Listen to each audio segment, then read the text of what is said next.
Oh, yo, yo, yo, yo. Oh, yo.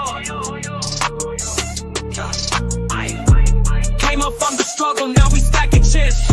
Black Wall Street, we rebuilding from the pits. Politics and business, we beyond rich. Donnie Glover Show, watch us shift the switch. Donnie Glover Show by BMOnews.com. Spotlight on the hustle when the real ones come. Every episode, dropping knowledge, dropping bombs. Donnie Glover Show by BMOnews.com. Talking black excellence, ain't no exclusivity. History in making, reclaiming our divinity. Brick by brick, rebuilding our community. Donnie Glover Show, celebrate unity. Donnie Glover Show by BMOnews.com. Spotlight on the hustle where the real ones come. Every episode, dropping knowledge, dropping bombs. Donnie Glover Show by BMOnews.com. From the boardroom to the streets, we making waves. Business minds running new paths paved. Politicians listen, they know we the brave. Black Wall Street dreams rising from the grave. Donnie Glover Show by BMOnews.com. Spotlight on the hustle where the we have some stars in the building. Donnie Glover Show by BMOnews.com. Oh, yo. Oh, yo. Oh, yo, yo, yo.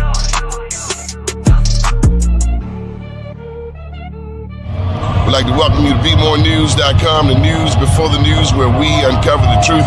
Special thank you to our executive producer of Be More News in Niagara, Mr. Emmanuel Price. We're up here this is the New York side, and that's the Canadian side, and we will be there for the New Year's dropping of the ball or somewhere around here.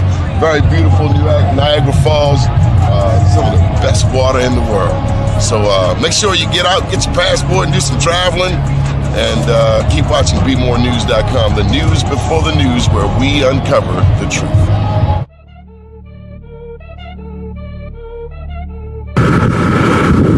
Welcome to BeMoreNews.com, the news before the news, where we uncover the truth. Here on Atlantic, Mississippi, with our very dear friend Corey Mathis. A beautiful town, New Orleans. Keep watching BeMoreNews.com. We're going to give you an update. 10 years since Katrina. The news before the news, where we uncover the truth. Wall Street, we rebuilding from the pits. Politics and business, we beyond rich.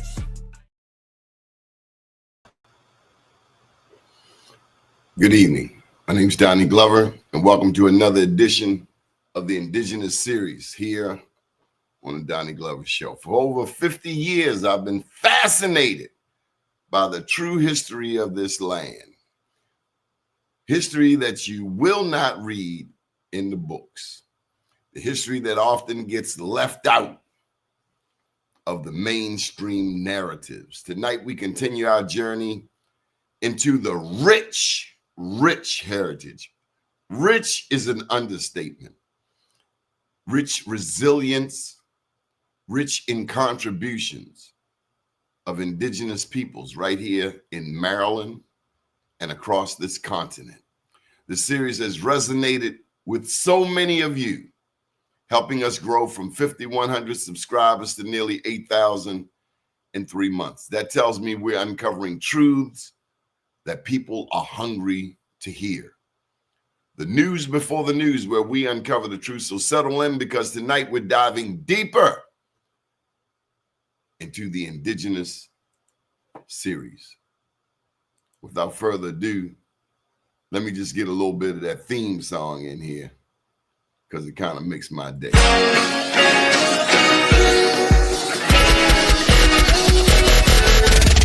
Donnie Glover, here it go. Like, share, comment, subscribe. Welcome to the show.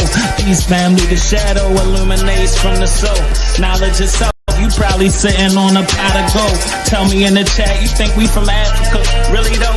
The wrong perspective will cloud your judgment. I mean, somebody could tell you somebody you wasn't. Pay more homage and less worship. You tired of being a pushover than be assertive. Politics is just an old anxious secret circus. It get deeper the more you go in below the surface. You gotta learn to heal the trauma, be your own savior. My old earth gave me birth to God, one with nature. I'm an American Indian. Fight for the rights of my native land. I'm an American Indian. Fight for your rights, fight for your life. Eastern Shore, Mississippian, down by the river. Black man, red skin, bunch of Indian givers. Real side of Shakur, prisoners of the war. Return of the matriarch, the return of the God. East side, muddy water, we indigenous tribes. Black Wall Street, I run a family business of mine. Straight out the gutter, word the mother, high chief on the rise. They read the Bible translation, but ain't reading the scribe. Keep it G, Cherokee, Gullah Geechee the gang. You know how it is, everybody got beef with the king. Turtle Island, we steppin', can't let them kill our connection. You know the mind and the tongue be the deadliest weapons. I'm an American Indian. Fight for the rights of my native land. I'm an American Indian. Fight for your rights, fight for your life. I am a real American. Fight for the rights of my native land. I am a real American. Fight for your rights, fight for your life.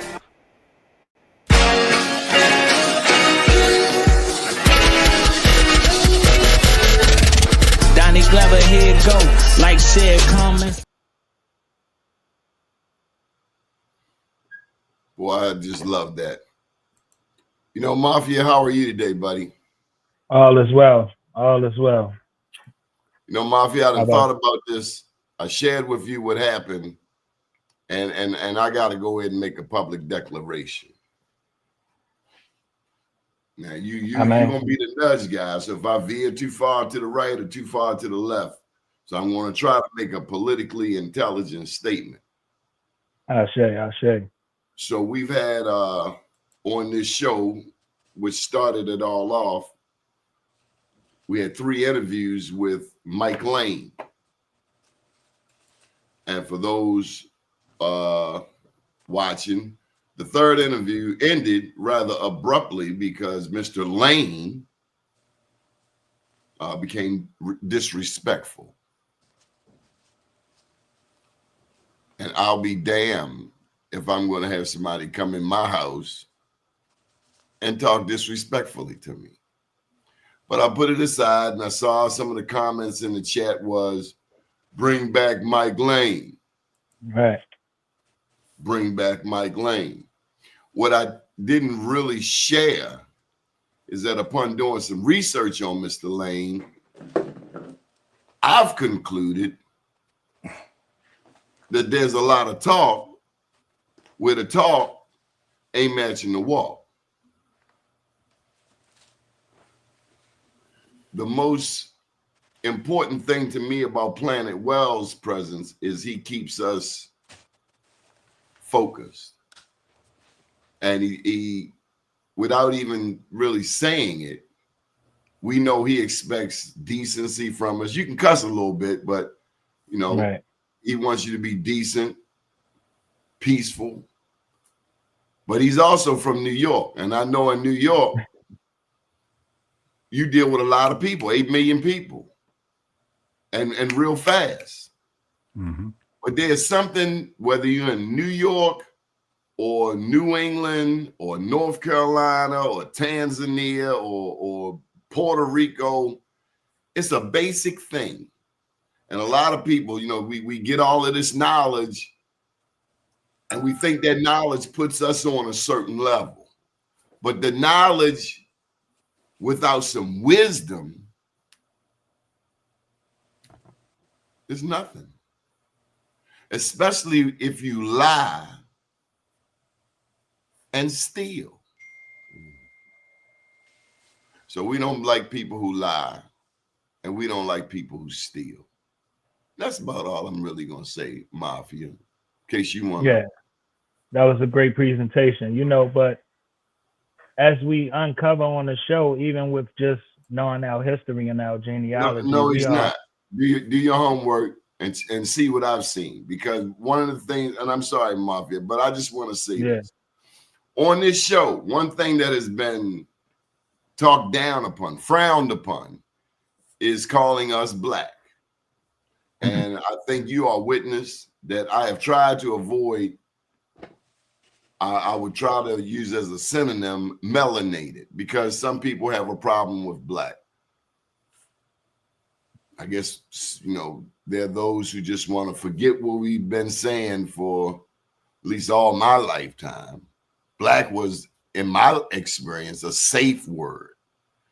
It was preferred to other words like Negro, and even based on our conversation on African American. But be that as it may, I found it interesting that some of us will use that word as long if it can make us money. So that tells me you a prostitute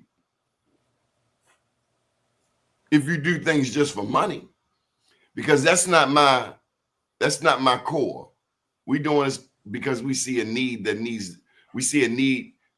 has to be filled, that has to be fulfilled, a need that has to be serviced.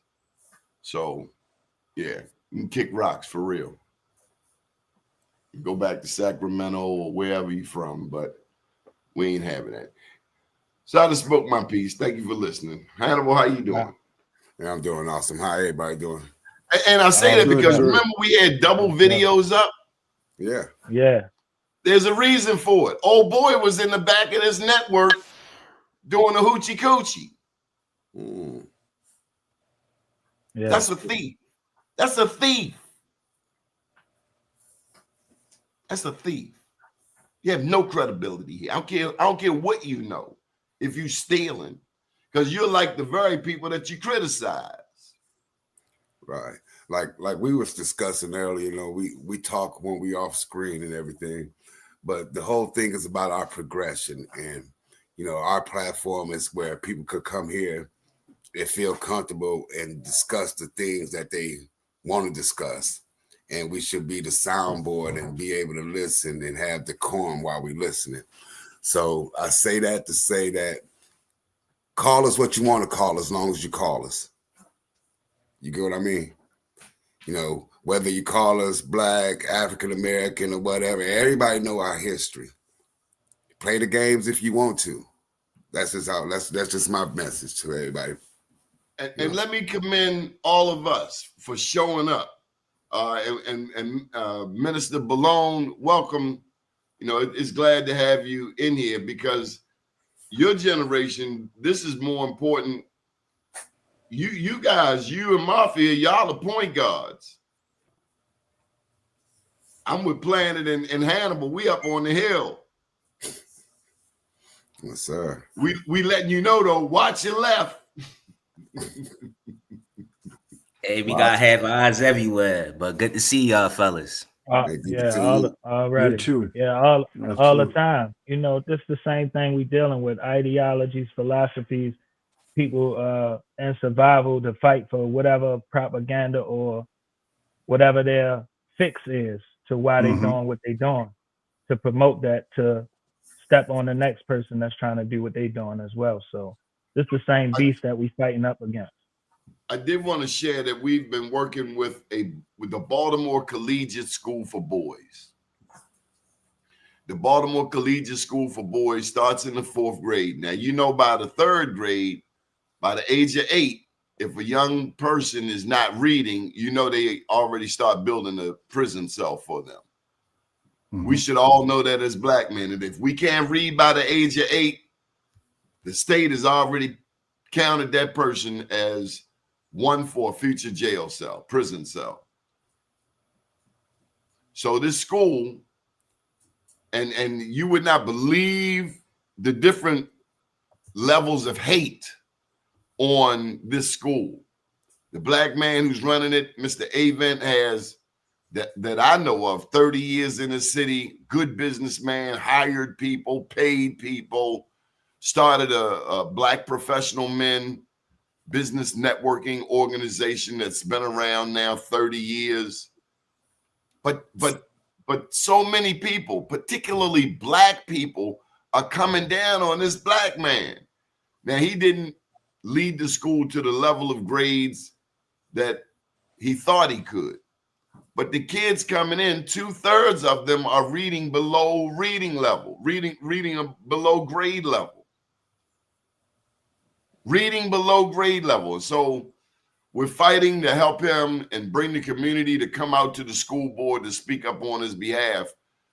And I imagine in most every city, there's a similar fight. In every community, there's a similar fight. We don't show up to PTA meetings. We talking about indigenous. Let's get to some basics. We're not showing up for PTA meetings, for community meetings. Malone, you in Sandtown, you in Upton in West Baltimore. We are not showing up. We're not showing up for our kids. I think in many ways we are failing our kids at home. They supposed to learn how to read before they get to pre-K. We buy them all these expensive items and they can't read. Absolutely. If I can, on that specific topic, literally deal with it every day, especially with the kids. They're on Thanksgiving break right now, so a lot of them coming down to the store and just need something to do, right? And the lesson about today was expenses versus income and what profit is, right? And boy, I'm learning so much. And the end of the story is, I know the reports say that all of Maryland, every county of Maryland is having this issue with reading and math. But I'm flabbergasted at how tough it is, because like a lot of these kids have simple problems like regular multiplication issues, regular reading just tags and reading the receipts, simple things like that. So the question that I ask myself is, I know the parents are working a lot of times, so I know the home environment is tough as well, but it's like they're in school for 8 hours as well. So it's like, who's evaluating how well these kids can read or do simple practical things if they only with me for 5 or 10 minutes? And I'm like, how much does 2 packs times $4 cost? And they like 16. Like they looking at me just guessing because they want to get the answer right for me, but they not thinking. And that's the big question. It goes back to what you said, and I'm gonna pass it to somebody else. It goes back to what y'all were talking about when I had came on a little bit late because I was still cooking. The stories about who we are and propaganda started with math and all of these various different things. It don't matter where you from, whether you from here or Africa. The story of being a Black person come from our origin stories. In America, it comes from the story of Ibn Nu, who God came from the Black space, and in Africa, you coming from the waters of Nu, which is a Black space of cosmology. So we always thought that we were Black men or original people because we came from a Black space. If you knew these stories, you would naturally start learning the mathematics that came from it and the science that came from it and the importance of education. We got so far removed from those things. Absolutely. Absolutely. Whether it's, like you say, indigenous to this land, the cosmology and astrology of science and mathematics is the language of nature. It's God's language. It's the language of the universe. So understanding these things is simple, but at the same time, the indoctrination, the system that we talking about, schooling, is about indoctrination as opposed to evaluation. So what we learn and how we learn to operate in the society is not just about knowing.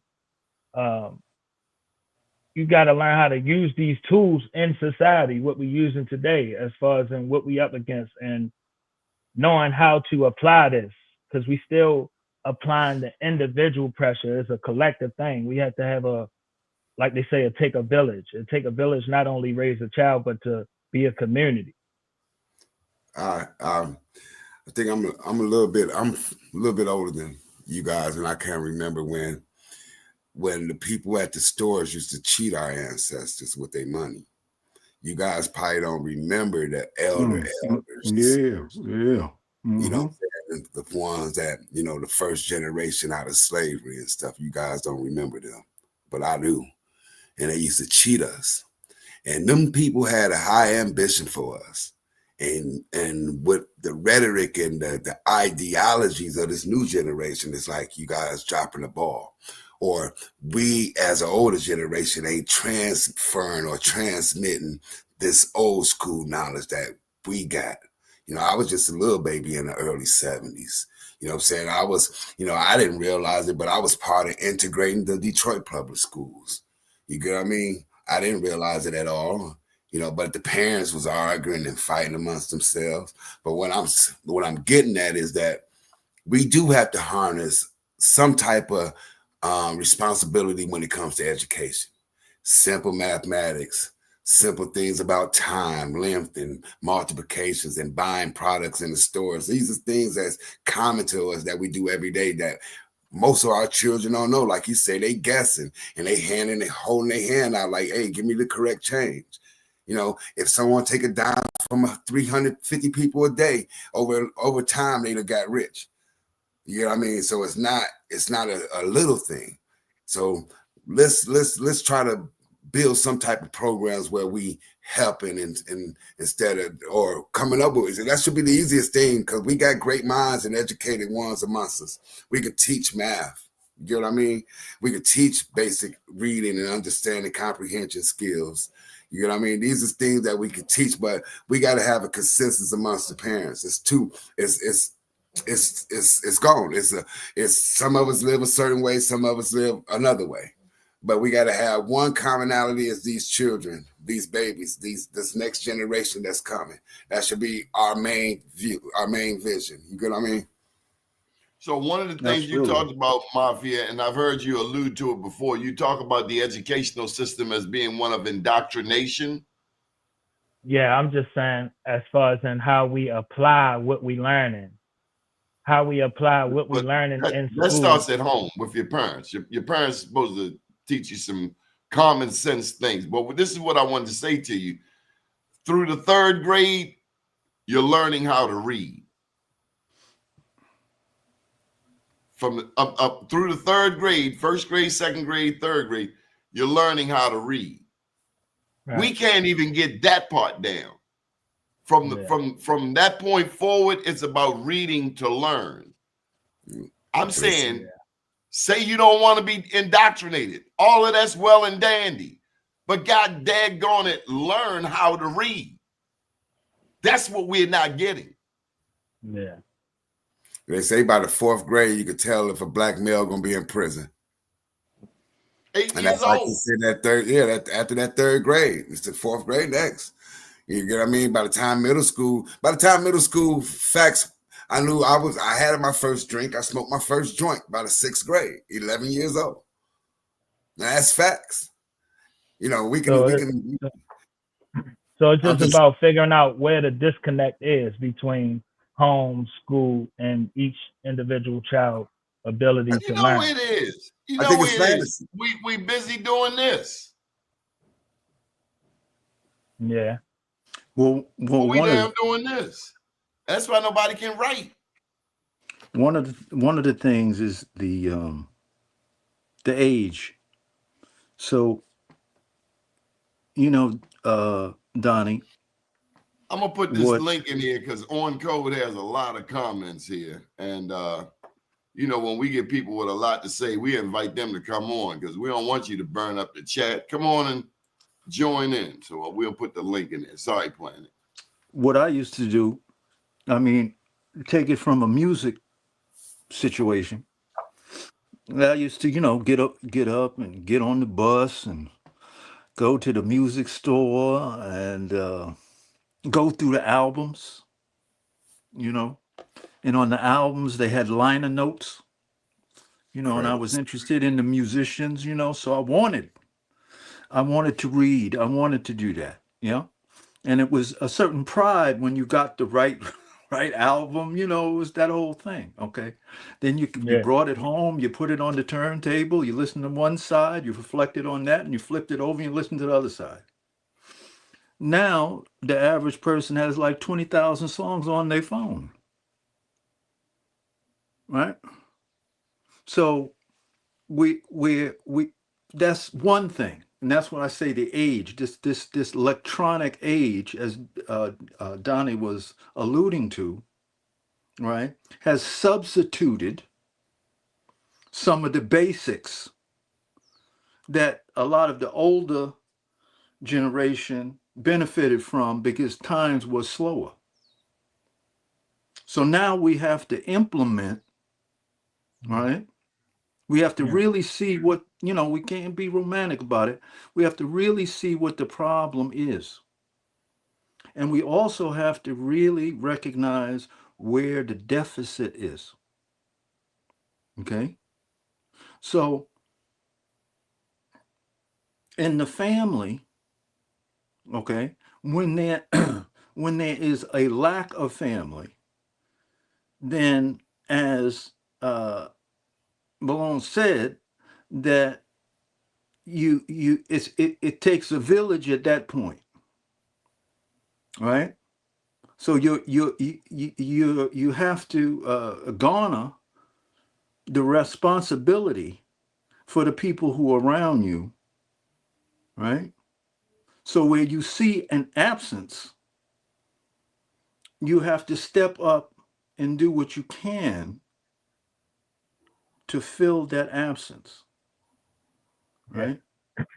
Absolutely. So one of the things that has been stripped from the indigenous person, irregardless of their particular shade, but definitely centered around the darker shades where our community lies, right, is a systematic process to represent a distraction, right? So now you have a situation. In other words, okay, I'm telling my age now, but when I was on the set growing up, and I'm from New York. Okay, let's get that straight. Right. 3 channels, okay, on the television. 3, right? Now you got whatever 100,000 with YouTube, Facebook, this and that. It's right? endless, right? It's endless. So there's a substitution for real, as Donnie was explaining, the basics. So somehow we as a people need to spiritually emanate an energy to slow things down, particularly for the young. Okay. Now, it's very difficult to slow things down if you don't value that. So we live in an amphetamine society where everything is boom, boom, boom, boom, boom, right? And for an older, person in their 20s, 30s, whatever, that's okay. You can kind of roll with that. But for the development of the children, that's not a good look. It's not a good look, right? So we have to address those as we have this think tank to come up with ways to instill that, because that's the prerequisite for learning. I had an advantage. My mother was a master teacher, right? And she taught Denzel Washington how to read and write. He remembered her 50 years later. Okay? But we have to figure out cosmically or spiritually or religion, however you want to look at it, how to slow it down. Because the younger people, we're losing them as a result of this quick, I gotta get that. One of the things is if someone is gaming on you, check it. And you're in the parking lot and they say, yo, I got this watch, man. Yo, I'll give it to you for $50. They looking around, It's always the speed thing. Right. Because they know that gets you into this trip that they can take advantage of. And this is what society is doing to our children. So we got to some kind of way figure out how we're going to slow this down. What's the implement? I think it's like the basics of my bad. Yeah. No, I'm just saying it's just like the younger they are, directing them to more learning apps and things of that sort so they can become familiar with that. Because the older you get, you're not going to look towards that. It's just like Candy Crush. When Candy Crush came out, we liked,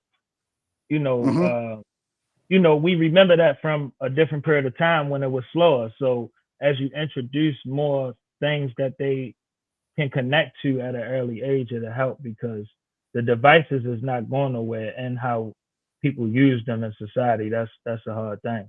Correct. I think Correct. I think the personality or you can change your personality or your outlook in life within 90 days. That means that you got to have abrupt change, meaning that you got to withdraw. What I mean by that we are commercialized, like we are fed back our own culture in a destructive way, meaning that the music we listen to, the things we buy, the things we consume, that we got to stop. It was a time when I remember being a teenager when I first ate McDonald's or something like that. Mm-hmm. We had Sunday dinners. My mother cooked every night. I remember them days. We was Other kids got McDonald's at an early age, though. Right? That's what I'm saying. Yeah. It's like certain things that we got to withdraw from and abruptly withdraw from. And then you will see how society will start conforming to us and start paying attention to us, because we spend the most.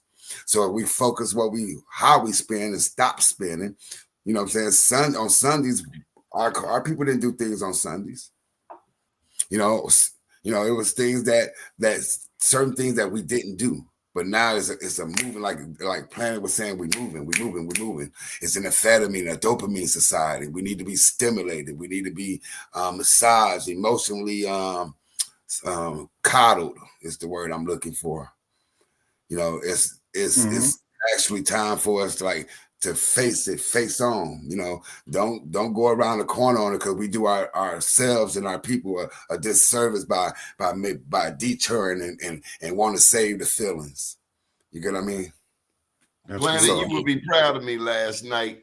I'm proud of you all the time. I had a jam-packed day. It was bam, bam, bam, bam, bam, bam, bam, bam, bam. And my thing is some television. Give me my FBI series and I'm good to go. Right. A tall, cold beverage and the remote. But last night, you came to mind. Like, Planet, cut everything off. I took one deep breath. I didn't take three. I was tired. Okay. And I just stayed quiet and didn't cut the television on. And next thing I woke up, it was about 4:30 this morning. Budgeting of time is just as much as important as budgeting our finances, especially as leaders, if we want to find success in the things that we're trying to do. But I wanted to add to what the brother Wells was saying, as far as some options is just like, us all taking a role in whatever it is in our purpose, and taking pride, especially what we have here, taking pride in it as Black men and Black women. And I would even like to push back on one of my great mentors told me, opposites attract.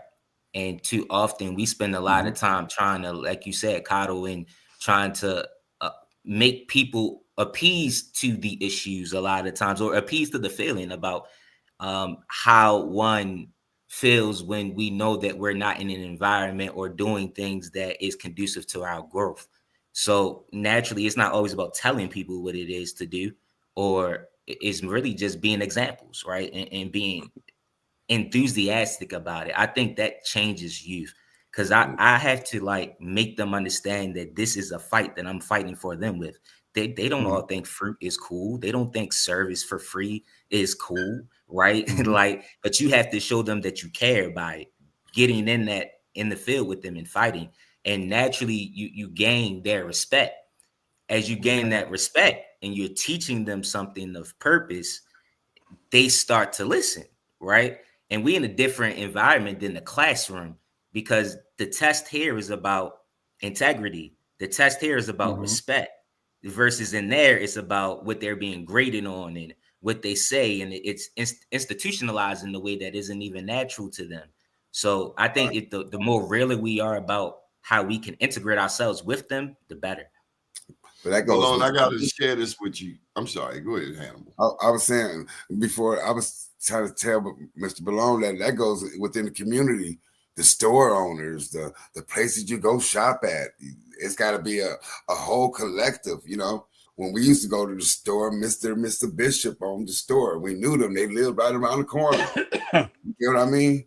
The people that owned the businesses lived in the neighborhood. But now that's the disconnect.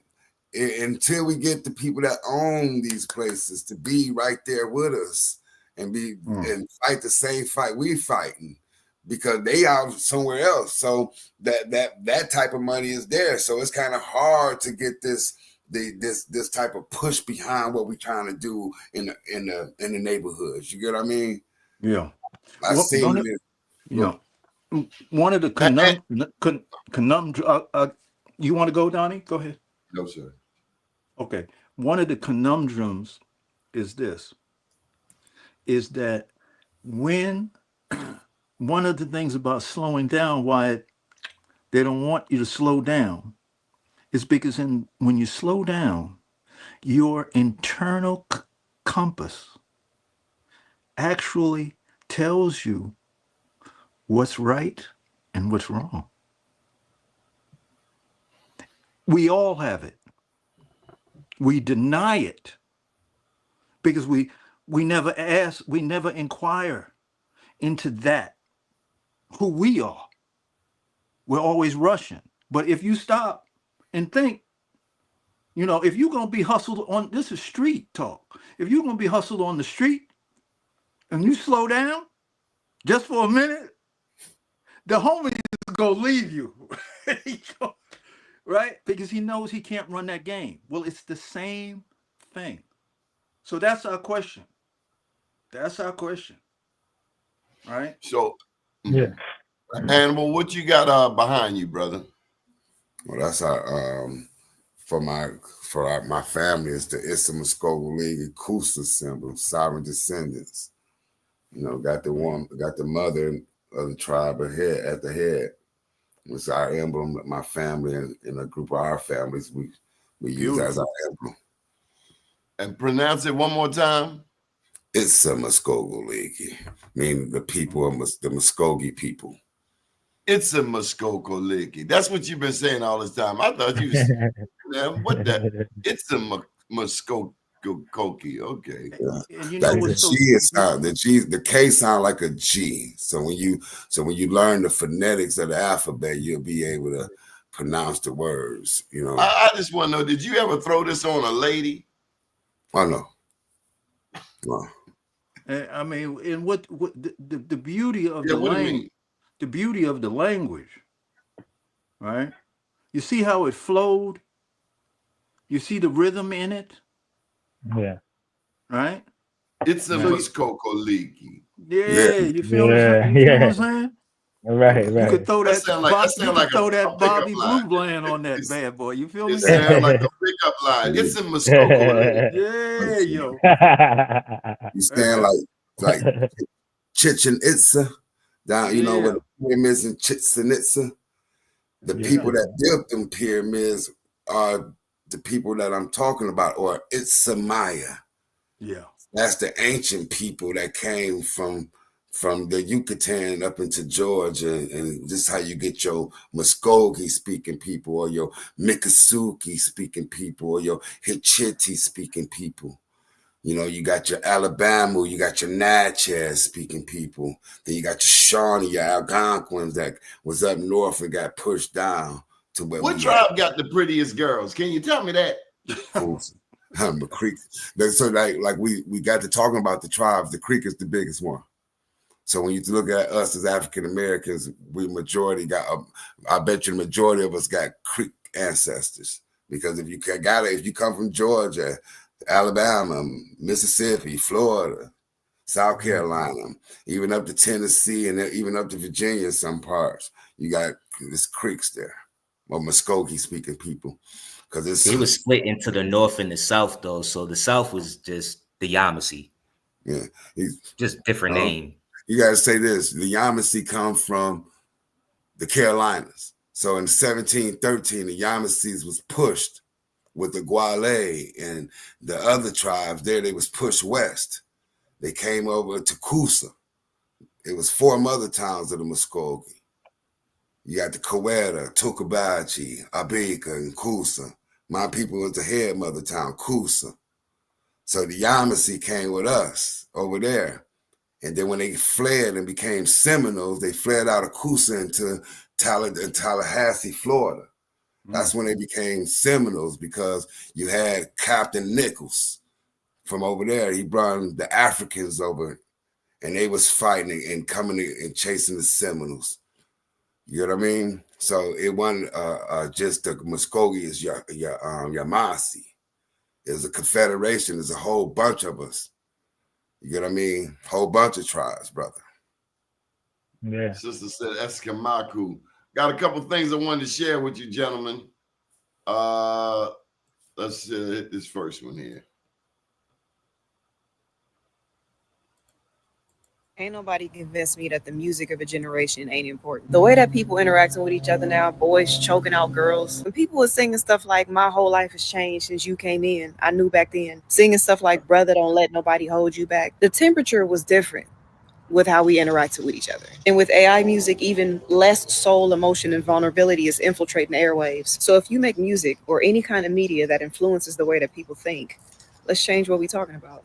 I don't care what nobody's saying. Can't nobody convince. Your thoughts? Absolutely. We talked That's a about this the powerful other piece. day, Balone, about the music and the vibration. Well, one of the things is when you look at the culture, and you look at Donnie, those old westerns, right? Where the homie goes up in the bar, gets drunk up in the whole house, all right? Shoots up somebody up in there who who he got beef with. That was the regular. That was the regular. So every individual has to ask themselves deep in their soul, is that you? Or are you something different? And if you are, if you relate to the fact that you are something different, then you got to change your lifestyle. But then you just explain what people do on Friday nights, the common entertainment.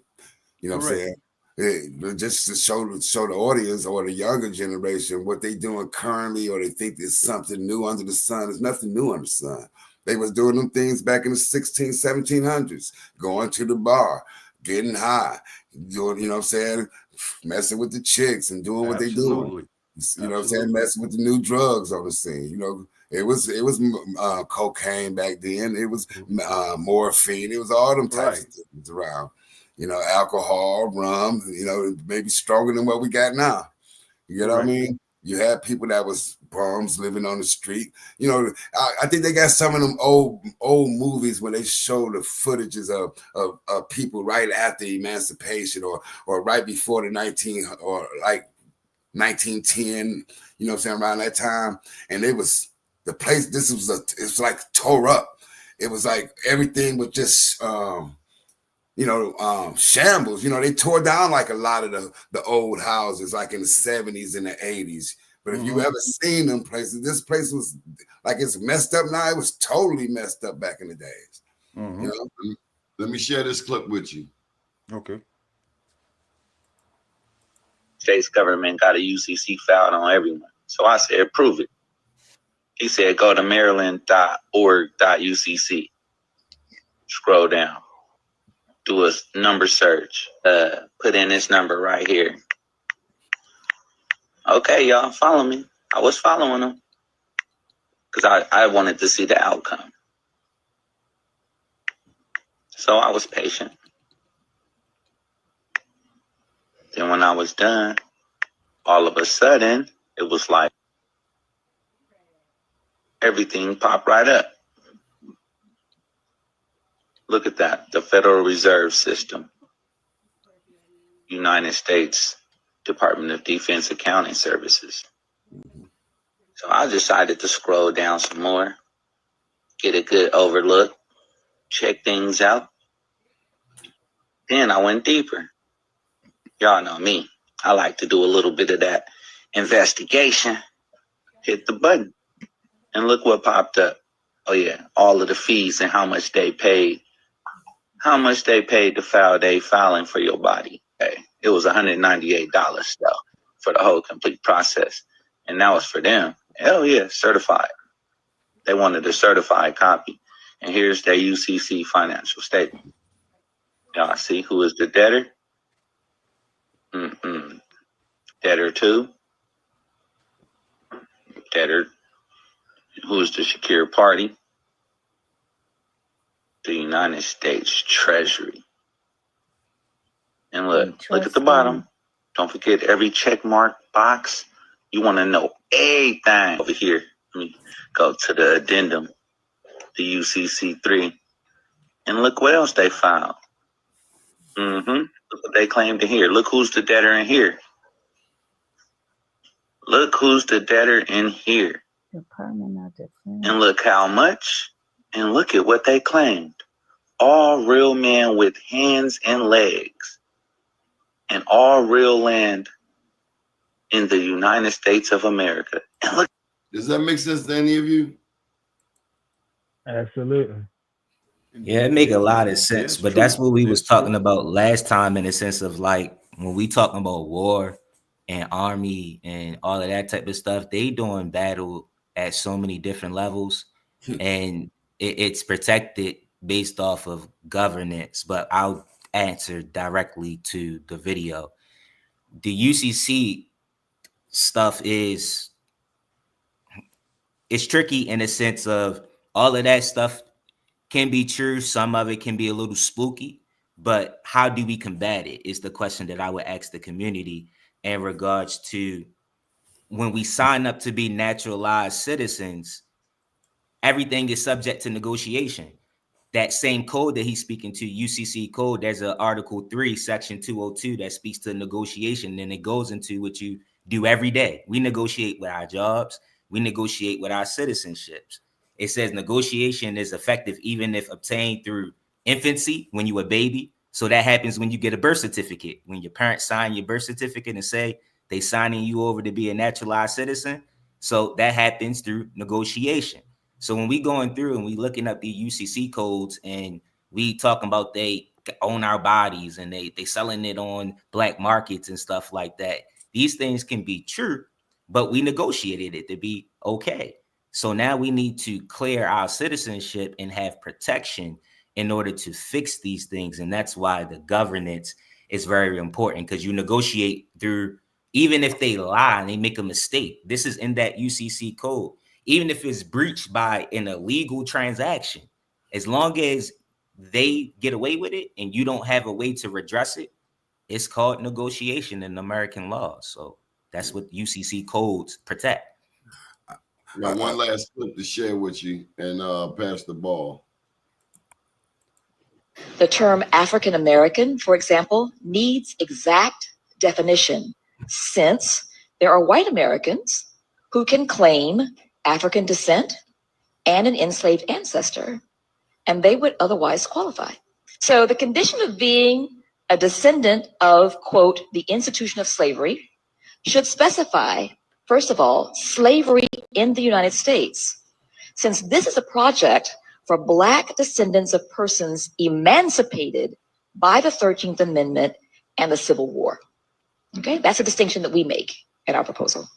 But recipients also must be individuals who have self-identified as Black, African American, Afro-American, or Negro at least 12 years prior to the establishment of a reparations study commission or reparations program, whichever came first. This caught my attention because, as you know, what I alluded to earlier about this notion that, you know, whether we Black, African American, if we Jewish, you know, who are we? They playing games, man. They want to start because they know the knowledge is out there and they know what they've already agreed to. Like Brother Hannibal talked to you before, between treaties, between the UNDRIP document we talked about last week, the United Nations Declaration of Rights for Indigenous Peoples. That we have these things, right? So now they're going to start. They know that we specifically African Americans don't know who we are. So they playing that game because the jig is up. If we figure out that we can self-identify and be very specific and they can't do anything about it, we just need to organize. All they can do is play those propaganda word games, and we just got to make sure we stay studied up. Planet, I'm excited about this because it sounds like hope that we have not collectively discussed like this before. Have we had this conversation publicly before? Not publicly. I mean, it's always what Grandma said, but that's the beauty for me of this conversation. And what I love about this family, this table, everybody got something to bring to the table. Yeah. It's no competition. Well, the element of listening, right? You can do all the talking you want to do. But if the person is not listening, it don't matter. Right? So the beauty of this forum is it's an exploration into listening. We have to learn to listen to each other. And in that listening, the natural reality will come forth and there'll be a flourishing of wisdom, which we desperately need out here. So we need it all. Dude, the Uniform Commercial Code is for commerce, meaning that everybody in the United States is out here spending and making money. So when you own these roads, these laws is made for commerce. So you got the Code of Federal Regulations, which turned into the Unified or the USC or the legal statutes for the code. All these is the same thing. The Uniform Commercial Code, the USC, the CFR, they just different ways to put it. You can go get a whole book from the library, basically for free, or you can used to be for free. It's a giant book on the Code of Federal Regulations, which show you the branch of why they make these laws. That's why we have to understand civics. This is what they call it in political science and educating ourselves. It's like we going back 3-4 generations. This is stuff that we knew. We knew why it was law. Mm-hmm. You know what I mean? This is why I'm stern on saying it. You get what I mean? Mm-hmm. This is things that we can't go backwards. You know what I'm saying? We can't take 100 steps forward and take 1,000 steps backwards. Right. You get what I mean? Right. It's for commerce. Everything is about money here. Everything. So when you're on the road and you get stopped in your car, it's about money because you're on the roads. The roads is about money. It ain't about you traveling free. It's about, are you making some money? That's what it's about. Bottom line. Exactly. And we have to start looking at what is our status at commerce versus what is our status at law, right? Because you're interacting with them differently when you're on the road versus when you're paying for something. And your rights they'll separate you that way. So that's why it comes back to when she started talking about 7 years that you had to say that you were actually self-identified. Like they playing these word games, but the actual UCC codes is all that matters. The Constitution is all that matters. These things are what is actually important. So like the brother said, as long as we know what they are and they stay studied up, we're going to be good. But we do have to understand that there is a status at commerce that we need to be paying attention to as far as what our identity is. And then our status at law. They act different in the American government. How old do you belong? I am 33. Man, I wasn't talking about this at 33. How about you? How about you, Hannibal? I'm 51. No. Were you talking about this at 33? Yeah, I think I was talking about this in what, Right, 90, 94, 95. Yeah, 94, I was about 20. So How about you, Planet? I was in the neighborhood. Mm-hmm. I was in the neighborhood. You know, it's just you know, it's the about time But the wisdom of our people is stepping out. You know what I mean? Those but who got let me say this, that the intensity that Minister Balone has put himself into it, oh yeah. okay, the vision to really see the true value of it. No, I did not have that at 30. No, I was So preoccupied with we other stuff. commend you, Malone. Thank Absolutely. you, brothers, and and understand too that that's what my name too, energy. That's what it means, energy personified. Just a reminder that I am just a reflection of God, and like everything else and everybody else. But I'm also just a reflection of thousands of us that are in this tribe that are just like you all, that are Mm-hmm. various ages and way more wiser than me, but even younger than me, Mm-hmm. right? Mm-hmm. And even smarter. And it amazes me every day to work with these people. And it's so reassuring. When you ask me, like the challenges, the reassurance is so much more sweeter, Donnie. There you go. I swear, when I see these black people and how intelligent they are and the Mm-hmm. things that they're doing across this country and how they standing on it, it makes me want to wake up every day and do the things that I know my mother would appreciate me doing, being from my community, even though she doesn't understand it in that regard. Mm-hmm. She taught me how to be noble and how that it's There you important go. to do very practical things for your people and your community. So she don't gotta understand all this stuff. And luckily, because she taught me about respect and nobility, my mother was the first person to respect my name change. So Mm-hmm. all of these things are just being so life changing for me as a black male. It would be crazy not to try to share it with everybody else in my jurisdiction and hope that these young folk and our wiser people, even if they don't take it on, we just had these conversations and we're going to change a lot. Hey, So Mr. No, look, I that was could that you elegance comes through, brother. could you explain to the audience what noble mean? Because when you said that, you made me proud.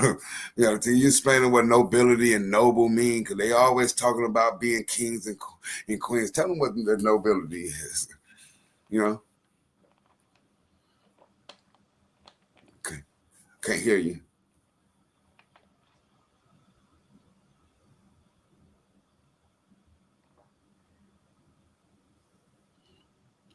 So for at least Mm-hmm. from the stance of the message that my mother was trying to give me, trying to turn it up, is never allow your impact to override your intellect, or don't get too bigger than the program, right? And the program is the biggest piece, and we all have a role in that regard. So you don't look down on people. I don't really like the word humble in that regard, but I think she was just teaching me humble beginnings, right? And never forget those things. And just as much as they would use the word noble for kingship in other areas, it was talking about a level of hierarchy, right? And a levels, that there are levels to things, and that's what she's teaching me. Like those are levels, they are levels. Every level is important, son. You should never look down on everyday working people. And that was the conversation we were having. I was so headstrong going, black people having business, black people owning everything. She was like, yeah, that's important, but like having an everyday hardworking job is not a bad quality to have. Mm-hmm. That's a noble thing. And I swear, my mother, I used to make fun of her being green, but that was one of the most intelligent things I ever heard. And it was so Mm-hmm. short and so sweet. Yeah. what does Balone mean? Would you say it means?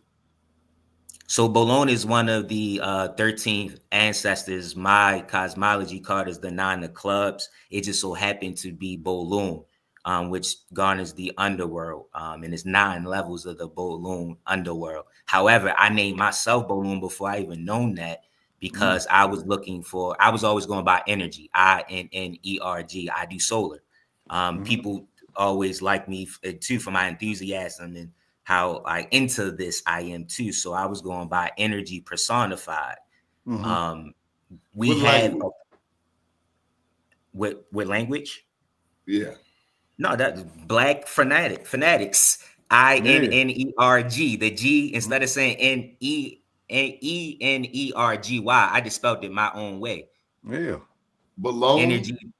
No, I'm telling you where belong came from. I gave you the cosmology I'm side with saying indigenous. belong. Is it like a native word, an indigenous word, a language? It's a Mayan ancestor, the ninth Mayan ancestor. Mayan Aztec. Okay. Yeah, but I named myself Bolon before I even known that, because I was calling myself energy personified.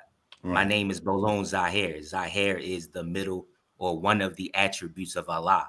So that's where Zahir came from. Shiamaru came from the last name of the tribe.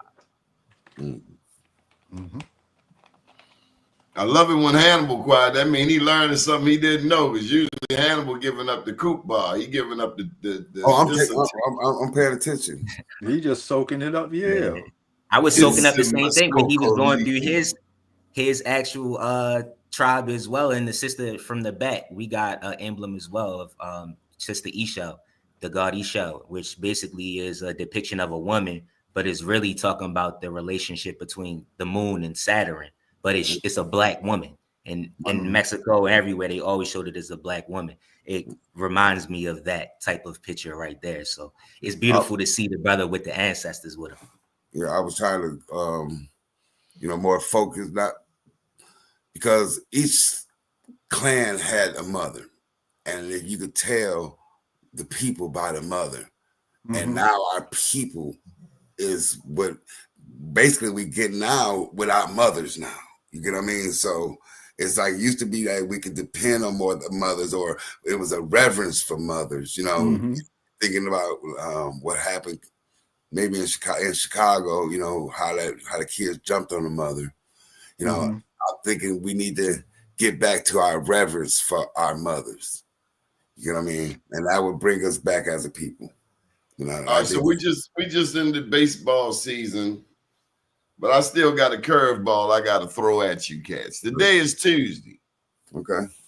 I knew you was going to 48 hours. And they already done started. We have already started. And I just got to put it on the table.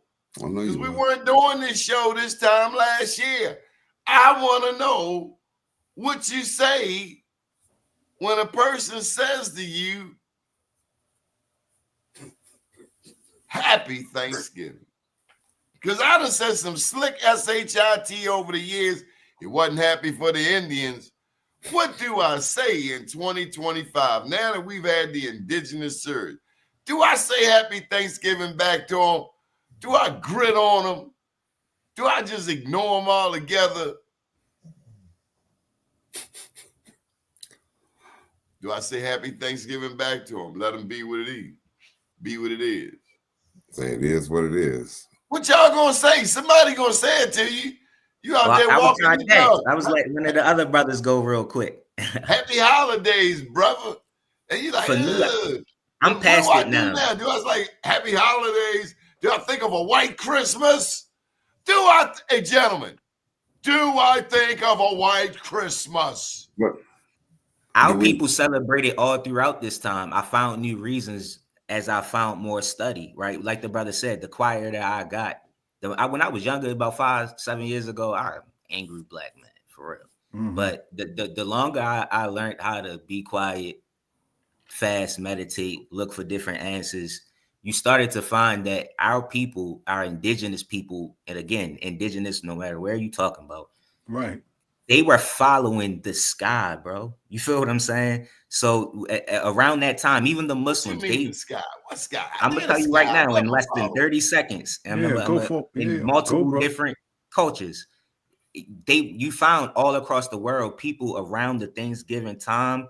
They were celebrating the fact that you could see the Series stars, certain parts of the world setting, and it happens, and it's the longest period of the time of the year during the winter solstice, during that period of the 23rd of December to the December the 31st, which is actually the longest night.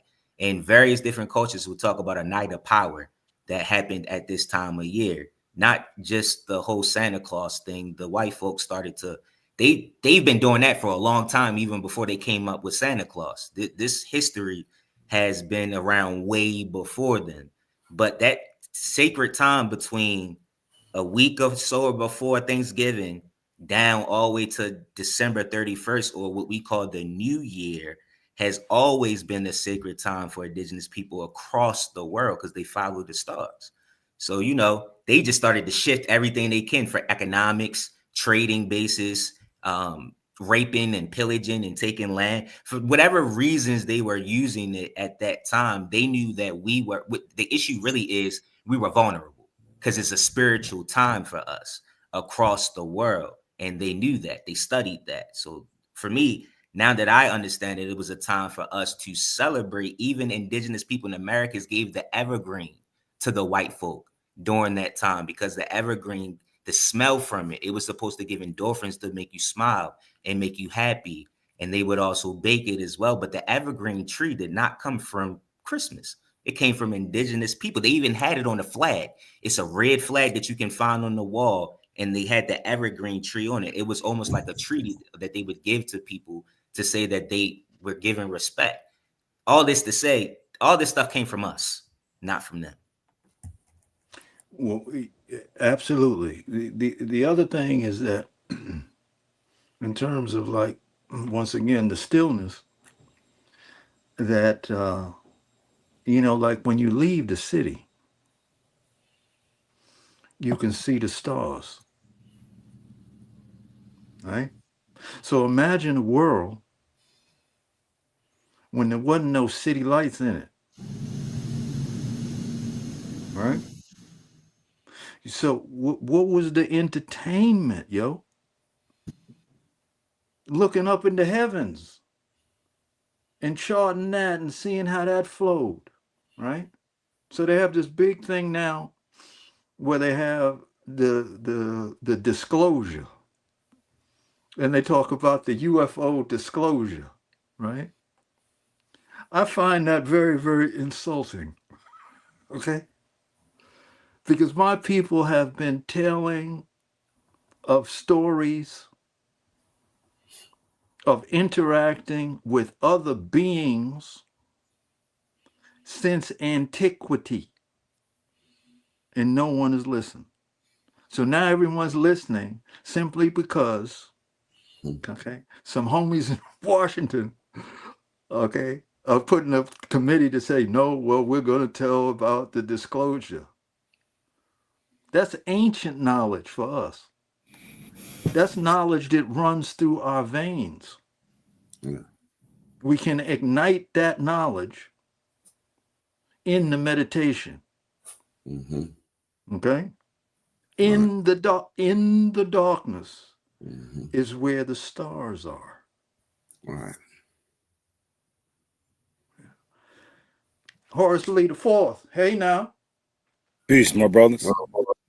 Good to see you. How's everybody? Wonderful, Awesome. wonderful. Strong black man, great to see you. Oh, indeed, and likewise.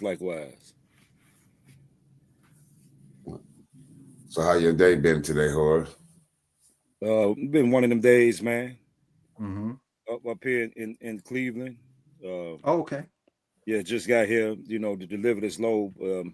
Supposed to deliver at 11:30, but they feel like they back here unloading now, man. I'm finally, you know, be able to give me some shut eye for a little minute, you know. Mm-hmm. Yeah, you've been across the country in these last. You be everywhere, bro. You be everywhere. Yeah, man. I got to get out and activate these pyramids and these mountains. I know that's right, and that's exactly what you're doing. Yeah, man. And it's noble. Speaking of, we were talking about noble earlier. That's noble, divine work you be doing. Okay. Yeah, absolutely. I'm Absolutely. hoping that I'm just hoping that the ancestors and the elders are pleased. Absolutely. With what I'm doing, and that they're paying attention, as well as moving through the land to actually make the change. Absolutely. Yeah, this I sent this to Donnie earlier.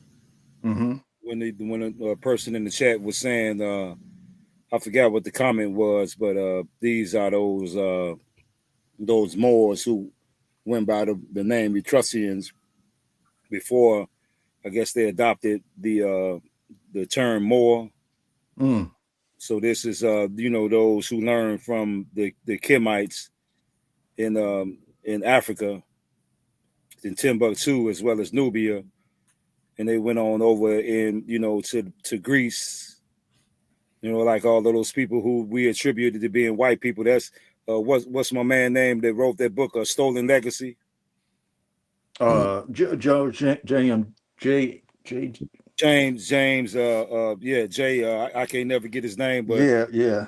He mysteriously disappeared after that book was published. JGM James, I think. Yeah. That's it. Mm-hmm. That's it. JGM James. Yeah, and so those people that we were attributing to be YT skinned people were actually people who were highly melanated before they were even called Greeks. Right. Well, one of the greatest misnomers is not associating melanated people with philosophy. Right. What's his name? Herodotus. What is his name? The Greek philosophers. Herodotus. Herodut. Right. Yeah. Socrates. Yeah. All of them. Before Socrates and Plato, he talked about Herodotus going into Ethiopia. Yeah. He's the first one talked about them and learning mathematics for the Ethiopians and stuff like that. Right. And then you got Homer's Odyssey and all them types of things. Right. Yeah. Mm-hmm. You get what I mean? Yeah. And then they say over here, the indigenous didn't know how to write. Come on now. Right. So they got whole codexes. There you go. So when you have an individual that I come from the art world, so the beauty of the codexes, just on the beauty, right, the aesthetic, right, to go and burn all of the codex, thousands of codex of their actual writing, right? Even if you weren't with them, you would want to preserve just it based on the beauty of the writing, right? So you have to see that these initial colonizers was on some other stuff. And you don't want to, for the benefit of success, mimic them, right? So a lot of the music within the hip hop genre, right, is generated towards wanting to get that money. So that's when the morals fall off, right? Because those same colonizers have super implanted success only to money. Whereas before, success was your moral constitution, right? That's what made you a chief, right? Not how many likes you had, right? But that inner cauldron is what has been damaged by all of this. And it's our job, and I believe we're doing our part to successfully bring us back to our true sense of ourselves. In its own sense is morally enlightened. I got one more clip for you, Planet. Okay. I follow this guy. He's got a funny voice, but here you go. Okay.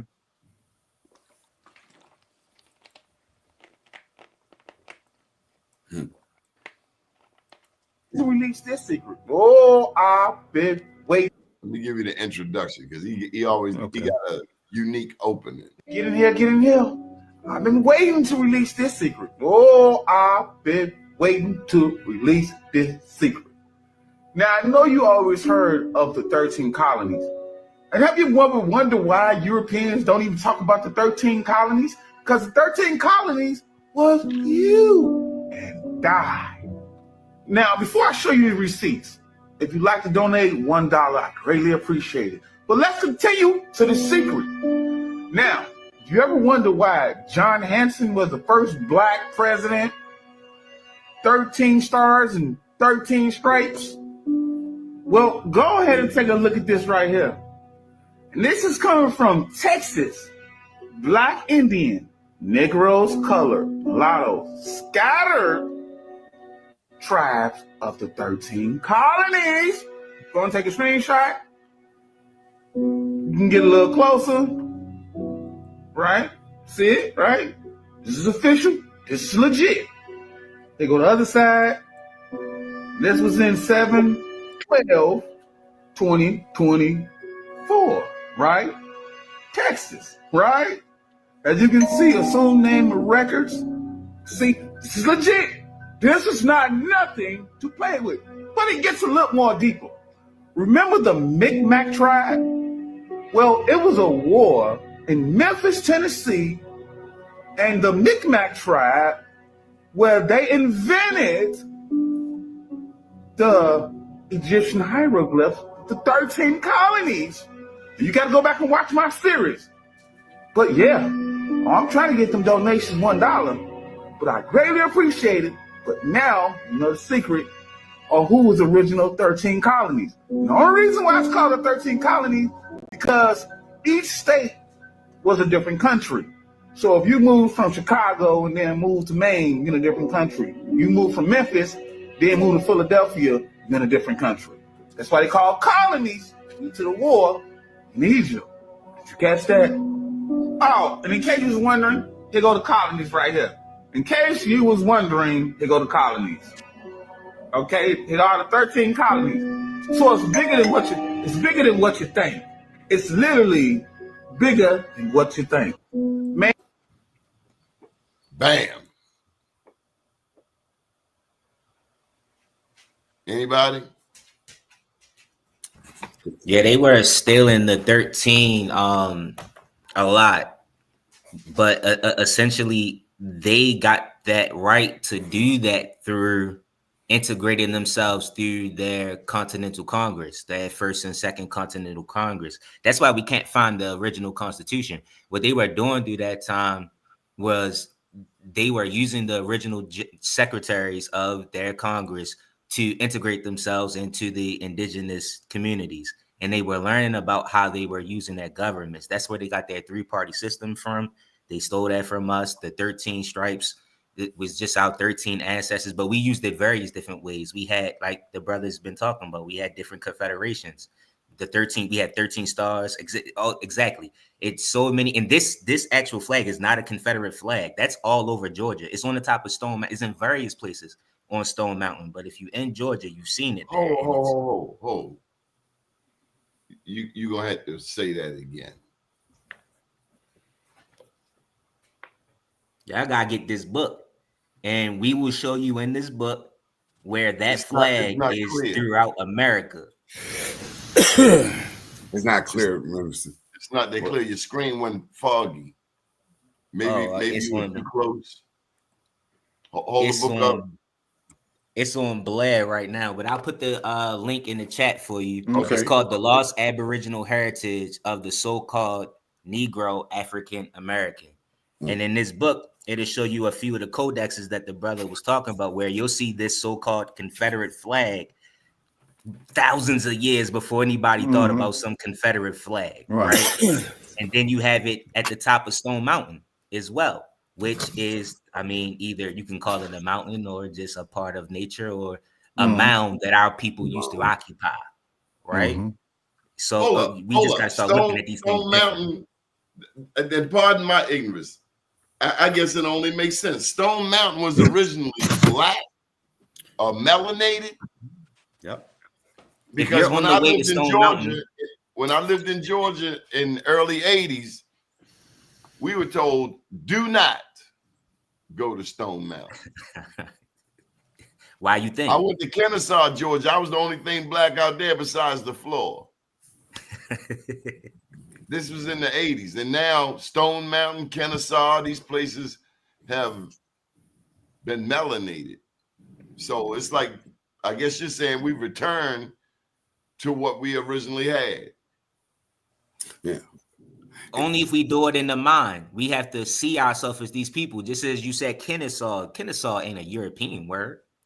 It still is a misnomer from what they heard, because their tongue can't understand our dialect in that regard. But nonetheless, it was a try. You're right, a good, or just a lie. It's one of the two in that regard. But what we get into is when you see those names all the way on your way to Stone Mountain, they all indigenous names. If you think of, I can't think about that highway. Is it 26 East? Whatever it is that you going that way, it's all indigenous names for at least 45 minutes. You gotta ask yourself, what's going on around here? Who owned this land? Well, I mean, just piggybacking off of that, I mean, the majority of the names across the land are Indian names. Right. Balone, I got to point him out to you. Baltimore. So Balone, here's one, and I'll give it back to you, Horace. Mondam and Maul. Horace is always showing us he's the pyramid detective, the mound pyramid detective. We have this uncovered that Mondam and Maul do you view that as a mound pyramid? It's on a hill. So, I mean, I could see how one would say that. It's hard for me being from this area because all I can see is the rise of it. But that would be a mound. It's just a matter of I only can see the commercial property. But yeah, naturally, I could see how hundreds of years ago, it could be a mound that we occupy. Or created. And from that point at Mondawmin, you can see straight downtown in such a view. It's almost as if this is something I have to remind myself of every day. That what we see out here, we think that there was nothing going on in America 1,000 years ago, when the information Horace and Hannibal bring to us every show. Absolutely. Is how there were cities here. The Mississippian culture. I asked some of the elders, have you ever heard of the Mississippian culture? Do you understand the significance of the Mississippi River? Because I am learning that people indigenous to this land view it as more powerful than the Nile River. Yeah, it is. You know, you got one part of where the Gulf of Mexico meets the Mississippi and the waters never meet. You get what I mean? There's two different types of water. You guys ever seen that? Yeah. Where the river water and there's the sea water, and they never touch. Yeah. Yeah. Then coming from the East Coast, you got the Allegheny River, which flows into the Maumee River, which was renamed the Ohio River, and that goes down to the confluence of Cairo, Illinois, Little Egypt, and flows into the Mississippi. Into the Mississippi. So all of those were that's what they wanted to get control of, was the waterways, because that's how we traveled the land. So whenever we end up on these different parts of the land, our ancestors was there, or we were there back in the days. But it's another thing that came to mind, and that is that people still have an issue with us being indigenous to this land. So now that will leave the discussion open for, if that's the case, then nobody here is indigenous to the land. So now how is that this is the only place on the planet Earth that there are no indigenous people on the land? Because if we're from Africa and the so-called Native Americans, we know that they are from Siberia. They know it. It's in all the books. We know that the hybrid Germanic European is from wherever he's from over there. And then we know that the Mexicans, or which is a another word for mixed, that they're nothing but Siberians mixed with Spaniard. And so we know that the people, and the only people that seem like they seem to be still dealing with a real pure blood is us, the Haitians, and the Jamaicans. Everybody else seems to have been washed out. But my initial statement is that if we're not indigenous to the land, then that means that this land was empty until the Siberians got here, then the Europeans got here, and then we came here on ships. It doesn't even make sense at all. Well, I got to put it back out there. Luzia, bones found in the cave in Brazil, 11,000-year-old black woman, melanated woman. But see, that when they throw those numbers out based on their carbon, they making them up. Yeah. Because they lie about everything else. So why do I expect them to tell the truth now? Yeah, but even if they were accurate based on carbon-14 dating of the carbon that has settled in those bones after that particular person was deceased, she still would be considered a baby. Yeah. Because we've been here so many billions of years.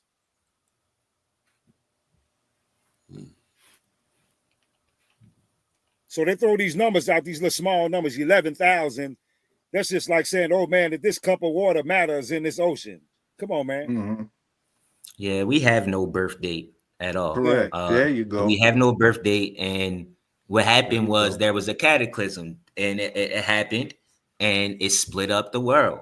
And our people were intelligent already. Because again, we had already been here, and they split. Some of them were on the African continent, and some of them was on the American continent. There's no other way that these people can. That's why what you were saying earlier, Brother Wells, was so important.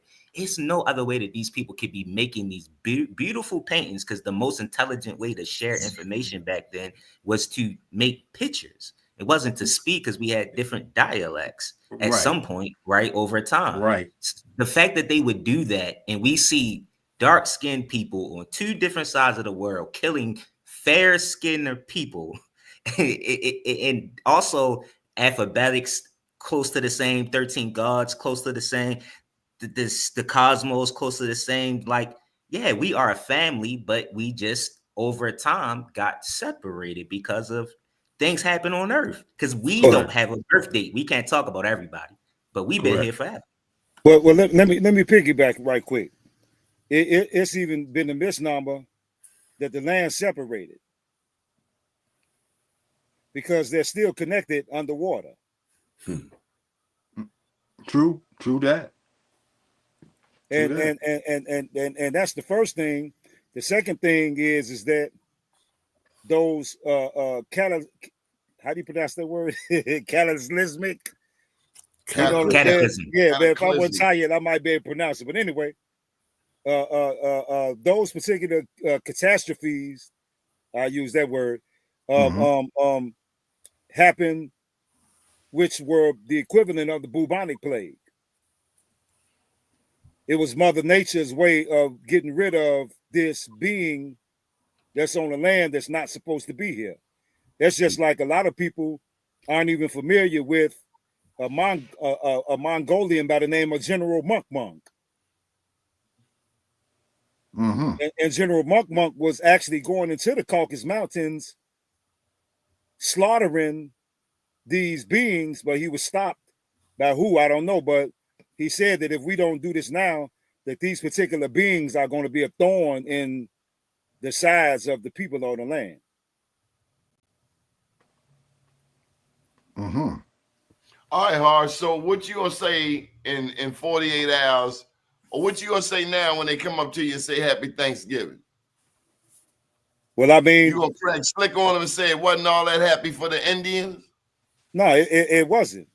And I think that when our people, with the knowledge being out here, the information being out here, and our people still partaking in this, that's just like, I said this to someone earlier, the J people.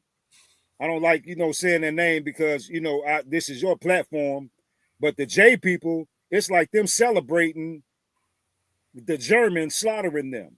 Right. But we are such a silly people that we could say, oh, well, that may be the case, but It's all about the family getting together, eating greens and cornbread, man. And you know, Donnie, my what I say, right, is I say Happy Indigenous Day. Okay, only to make them think about indigenous. Okay, because it's all a game. It's all a sick game. But I try to inject the word indigenous into their consciousness, whether they laugh at it or joke at it or whatever. But that's what I do. And then what you gonna say the day after when they start talking about White Friday? Well, I don't even relate. I don't even relate to that, yo. Well, that's what this whole thing is, to get you nice I and sleepy. understand. You No, got I that understand, turkey but and I don't. You know. got that turkey and you fall sleepy, and Yeah, then no, you get the yeah. nudge. No, I The got it nudge on. saying I'm with 6 you, o'clock yo. tomorrow morning we're going to Walmart. okay. Right. No, I But can't. don't you got a blackout going? Did you put the red thing on already? No, you got to lift your legs and everything up. Yeah, There's okay. a blackout going on right now, isn't it? A protest, a boycott. I hope. Well, I hope. that I would hope be they intelligent. boycott Yeah, something. That would be that would very be intelligent. that would be intelligent. Yeah, and the turkeys would certainly appreciate it. All right, so I just want to, let me just jump the gun. Are y'all gonna be singing Christmas carols this year? Come on, man. Tell the Come on, truth. I Dottie. Stop. want to know. Stop, Dottie. All right. Dottie, stop. I'm from New York, Oh yo. man, Come I on, need man. to know if I need to get rid of my whole Temptations You know I ain't Christmas with it. album. Come on, man. Come on. Come It's on. too Maybe not personal. the Temptations. Maybe not the Temptations. You know. Y'all dreaming of a white Christmas. I just want to ask you on the Indigenous Series, because I got to do my job as a journalist. Are you going to say, I'm dreaming of a white Christmas? Not the Bing I Crosby. don't do that. Not I the don't do Bing that Crosby one. lick. I don't do that one. But if they got some Michael Jackson holiday stuff, I still sing. I still sing it. I still sing it. I hear you. I hear you home. I still sing. It's shame the devil. Come on, man. Hey, but the Come on. reality is, beyond not even on no deep level of what I was talking about earlier on, like the cosmos, the other side of it too is like everybody, as much as I would like it to be, though we in war, everybody ain't at war, right? Like everybody is not prepared to be ready to drop the presents and drop the turkey right now. So I think these are opportunities to, like, if we feed our people more than food, but don't force it on them. Like every time you at the Thanksgiving table, hey, some pilgrims, they kill some niggas on this day. Like you feel what I'm saying? It's like just try to be the example in that regard and find ways to connect with your people. That's why using terms like black and all of that, it's not important to be overly intellectual in these times when you're trying to get a job done for our people. We need to be able to mobilize people. That's why Farad Muhammad, when he would go to people's homes, he would eat whatever they offered him, knowing he was Muslim. However, there was a higher intelligence there. Yeah, he was right here in Detroit with Mosque Number 1. Farad Muhammad, right? That's the Nation of Islam. And probably eating whatever the hell they offered him in Detroit. All right, so let me give you all a history lesson. To the end of it. This is Saint Nicholas, a legendary figure with contemporary relevance. Saint Nicholas was a 4th century Christian bishop known for his generosity and secret gift giving. He is the historical figure. Are you ready? Are you ready? Are you ready? Behind the legend of Santa Claus. I don't mean no harm to the nice white people out there, but y'all ain't known for giving away stuff. Just ask them black people in South Africa with all them diamonds who broke. That's just St. Nicholas right there. Black man born in Turkey. Wow. If you don't know now, you know. All right, Planet. Come on with it. All right. We've been on here an hour 34 minutes, so it's okay to say something nice. I ain't got to buck on nobody if they say Happy Thanksgiving. I ain't got to say, it wasn't all that damn happy for the Indians. And I got one more question for y'all. Are we doing a show on Thursday? I'm here. Or y'all gonna be stuffed with, you know? I'm here. I'm here. Okay, all right. I will be with the family. I will be with the family. Okay. I got work on them, y'all. I got work on them. It's my time to work on them. Well, your presence will be here. Don't eat too much sweet potato pie, man. I got all the veggies, you know that. So I'm gonna make sure they get some of that good carbon-based food up in them. I wanted to tell you, Balone, when I was over at your stand the other day, it was a young man. It was Friday. And the young boy, I guess he's about 8 or so, he came up to the counter. And I think you were there. We posed the question to him, why aren't you in school? His answer threw me a bit. Not that I haven't heard it before. He said, I didn't feel like going. Now, all I can say is if that young man had my daddy for 5 minutes, he would never say those words ever, ever, ever. But he was 8 years old and he had decided he didn't feel like going to school. Wow.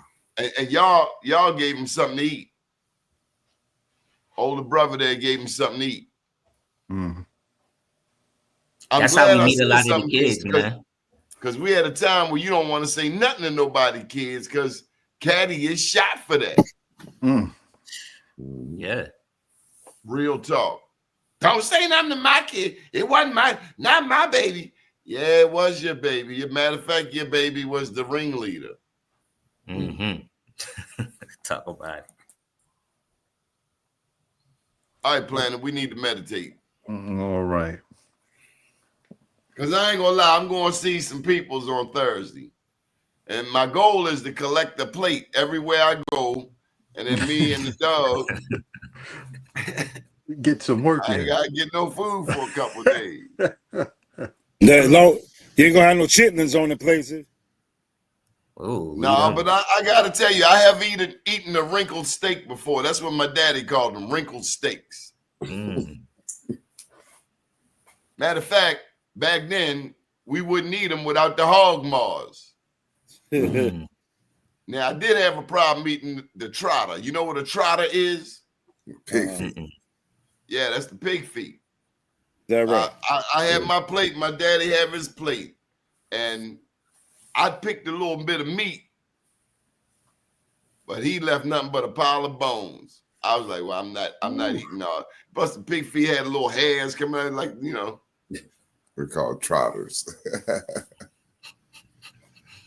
Real talk. But I do miss me some. My mama been gone 4 decades. I miss her oyster dressing. So any of y'all making some oyster dressing, y'all call me up and I'm coming to get it. I don't care where you at. Oyster dressing. Oh my God. That sound like it's indigenous to Baltimore. I never heard of it. Yeah, my daddy, his was okay. He tried. He held the line. They got it in Louisiana. Yeah. Oyster dressing. Oh my God. I love Louisiana. I put out Maryland crab soup up against that gumbo though. Matter of fact, at my anniversary party, we're gonna have some Maryland crab soup. Yeah, the Maryland crab soup all day for me. Yeah. Certified. Sure. No, I love me some gumbo though, but I love that crab soup. Now you're talking. Love me some gumbo. And the real Maryland crab got crabs in it. Yeah, no lie. My great grandmother, she used to, no matter where people had crabs, didn't matter if it was in the hood, at a church picnic, or at your house, she was gonna take everybody's claws and take whatever pieces of the crab people wasn't gonna make, and before you know it, everybody had crab soup. It was happening. Absolutely. All right, before we go, I need to go around the horn. What's your favorite cake? Mine is pineapple upside down. Any of y'all got some pineapple upside down? Please hit me up.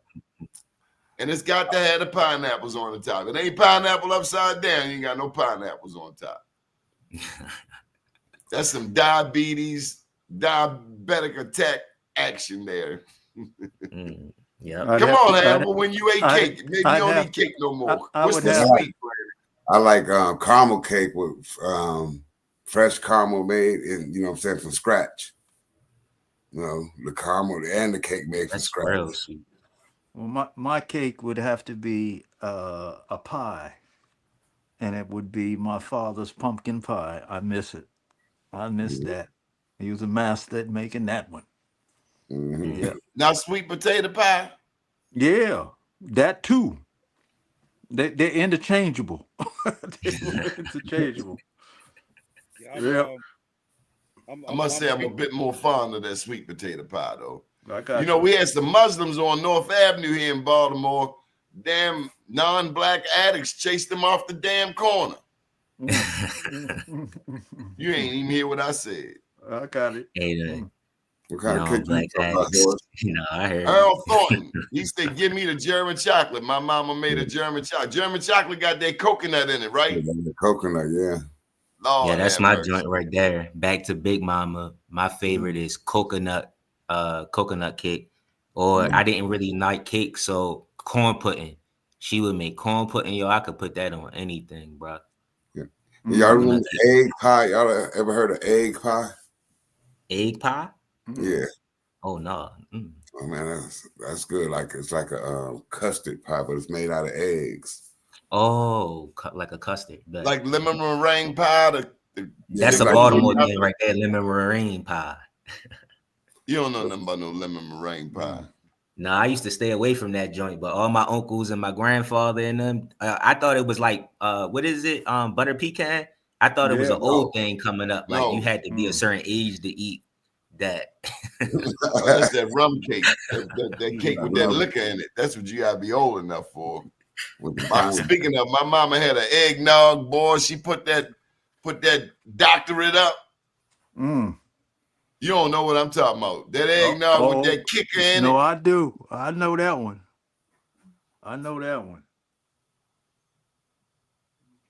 Come on, Harsh, you being quiet. I know you. What you waiting on?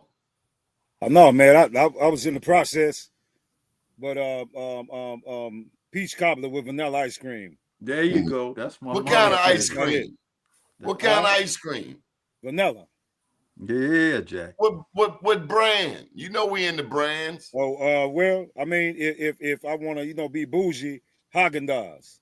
That's the one right there, man. That's the vanilla bean. Yeah, exactly. Yeah, that's what I'm talking about, man. The bean. Yeah, for sure. For sure, man. I'm cheap. I said Briars. Hey, give me Briars Rocky Road all day long, cousin. Get it I and knock roll. half the key of that out.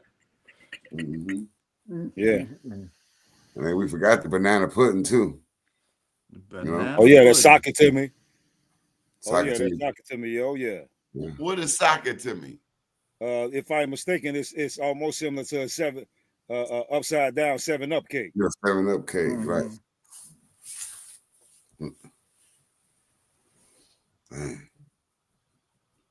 Boy, y'all gonna make me call my mom. My mama been gone for 40 years. You had to send somebody down there to cook some of this stuff. Coquito. I'm trying that pie. That pie got to be warmed up. It's got to be warmed up for 1 minute. So when you put that scoop of vanilla bean on top, it just cascades. I'm trying to figure it out, man. If this isn't the land of the original, or the land of the grits that was used by the masters, how is it that we come up with so much magnificent stuff?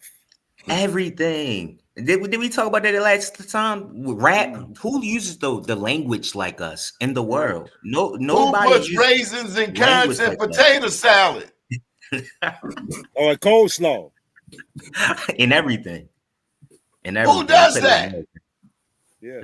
Bad idea. Step away from the kitchen. We got the best athletes, the best cooks, spirituality. We got it all.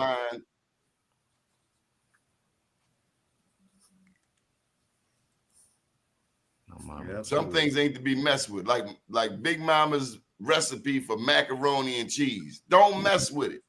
Follow the instruction. Damn it. To the T. You better put that Velveeta in there too. and that extra sharp. Stop playing. You know we know. We have about 5, 7 types of cheeses in that. Oh, good indigenous food. That remind me of the music thing though. My thought about the music portion was like, y'all said a lot of them, but the main thing that come to my mind with music was like, it taught me how to love in various different ways. Like, the music that my like grandmother or my old heads would listen to taught me a little bit more about how to spend time with them and what they was into. So love in that regard, but it was also more love than the vibration of that music. And then it led me to fall more into like the Drew Hills and the R&B age of the 90s, because that's when I was born. That was what I was born into, right? What were they singing, Malone? What songs were they singing? You talked about heartbreak. They talked about how to find a girl, talked about the physicality of what sex was like. You see what I'm saying? In that regard, when you're a young man trying to figure them out, like all of that stuff is important for me. The Isley Brothers, I was a big Isley brother young man. You don't know nothing about no Isley Brothers. What he talking? He cussing on you. Give me one Isley Brothers song. Give me one. I'm a better singer than I am a namer of songs when you put me on. Sing me something from the old school, man. I don't know. I don't think you know what you're talking about. Come on, See, man. you taking too long. Yeah, you know what I mean? Yeah, no, I feel you. Oh, I've been thinking of you, and you've been thinking of me. Yeah, y'all know that one. There you go. No, man. You can't Hey, stop but you that, know, man. Come on. I thought y'all was. Oh, I must have sounded good or something. I thought y'all just needed to hear a little bit of something. Yeah, you know what I'm saying? He want to take you to the Apollo Theater. You know what I mean? Hey, but you know, let's be fair. I think that it's important to know that for the newer generation, R. Kelly helped make a lot of babies, man. Oh yeah, I know that's right. Ooh, When a woman's fed up, there ain't nothing you can do about it. Man, R. Kelly was man. A lot of people don't know. Y'all know that Barney song, "I love you, you love me." You know, R. Kelly wrote that. I ain't know that. I know my son's first favorite song was R. Kelly. I Believe I Can Fly. That's the There cut. you go. Now his catalog is infinite, and you know, I really never turned my back against that brother because I know him personally. And you know, but I know that on a moral scale, I understand that it's things that he may have partaken in that I don't believe in or wouldn't have never did. But I also know that it's like the pot calling the kettle black for the devil to be sitting in a lake of fire and want to prosecute you for striking a little bitty match. You know, but I'm not gonna go into details about that. But man, a lot of babies was made from that R. Kelly, man. What was your R. Kelly song? Seems like you're ready. Well, that's a cut, man. How they go? Girl, lay your hair down. Your body is my playground for me. Yeah, there you go right there, man. That's enough. Yeah, that's enough, man. I remember the song. Yeah, hey, man.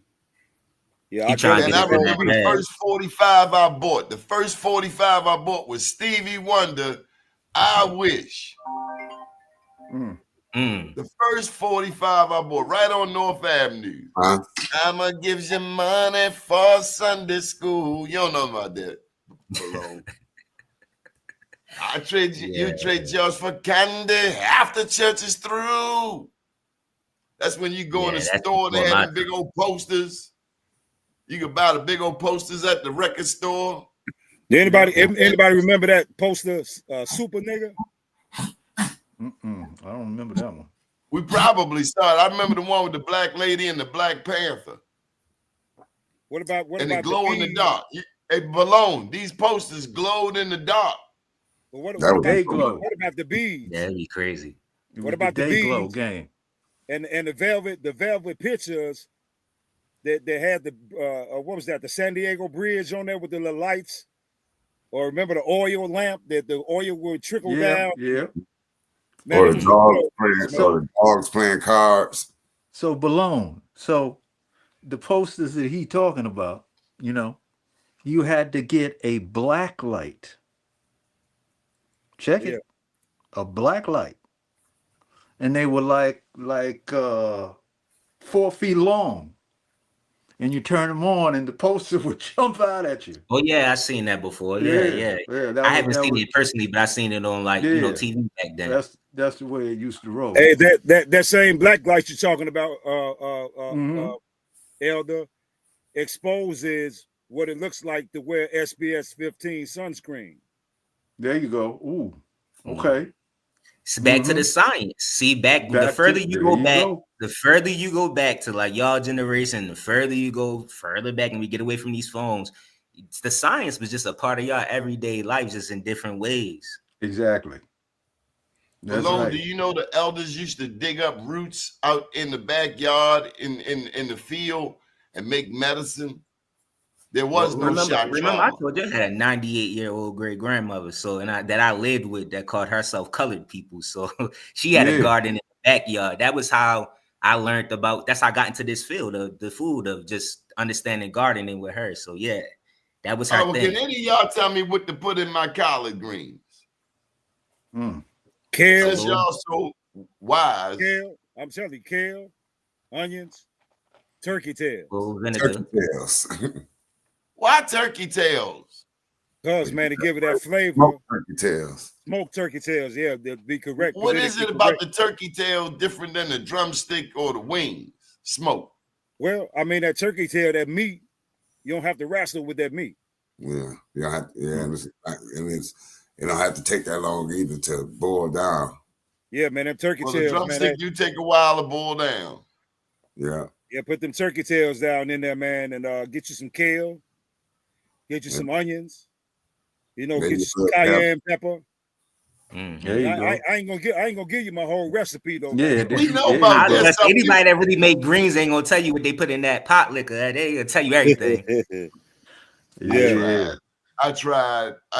Nobody want to give up any goodies. No secret recipes to the collard greens. Everybody knows salt and pepper. Some hot water cornbread though, but it got to be hot water cornbread, aka hoe cakes. Hoe cakes. They don't know about that. We need to get down to wherever they at eating. I need some hot water cornbread. I got a question, and it's a bit of comedy, but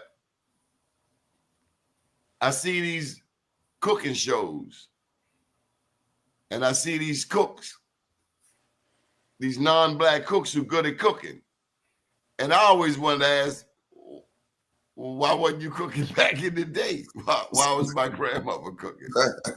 So she could cook so good. That's just curious. Just throw that out there, huh? Yeah.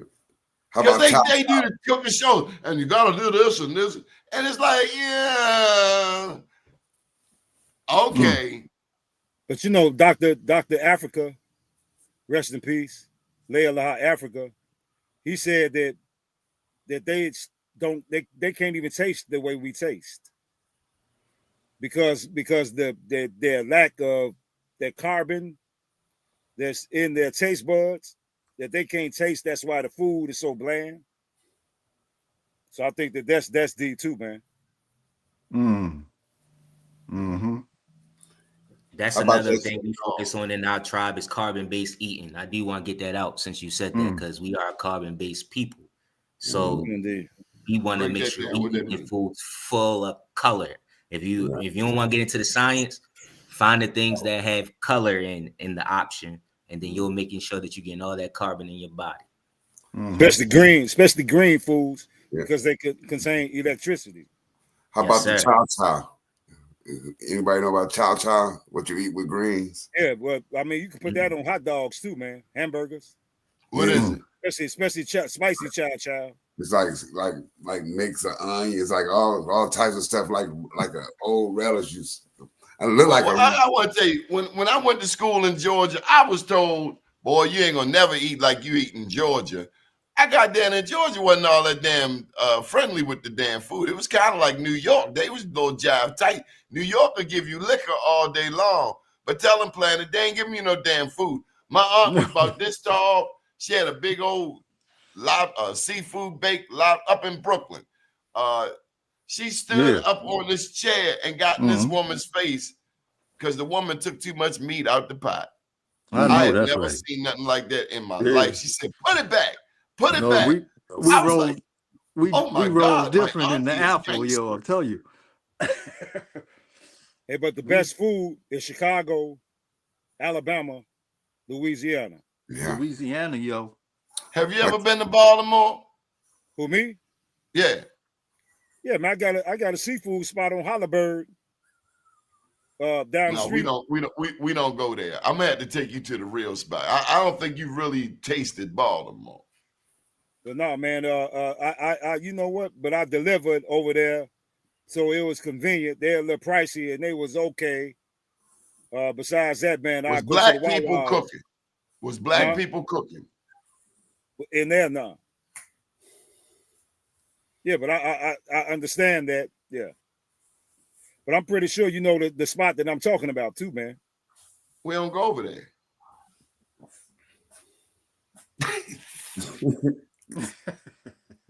Now I have been to the other side of town to the African restaurant. Now you know we Southern too.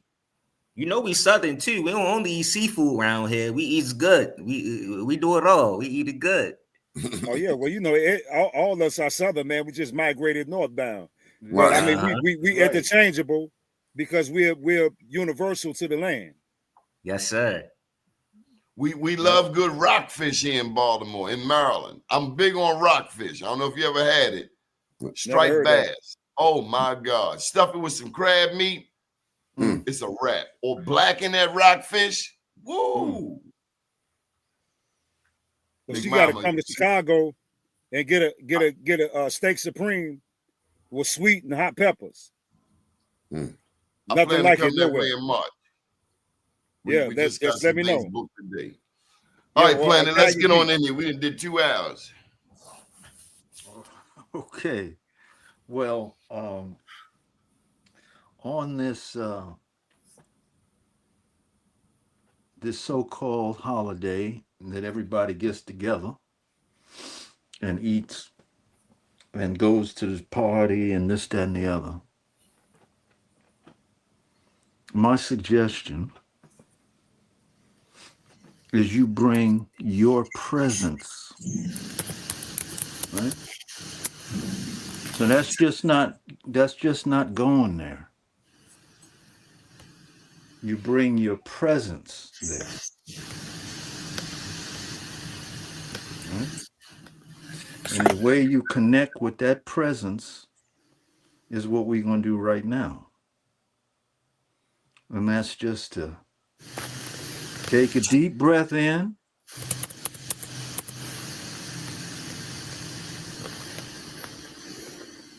And invite that darkness, that deep, deep, deep core darkness. It's the true black light. It comes from stillness. So as you go to these events, you bring your presence to it. Okay? Okay.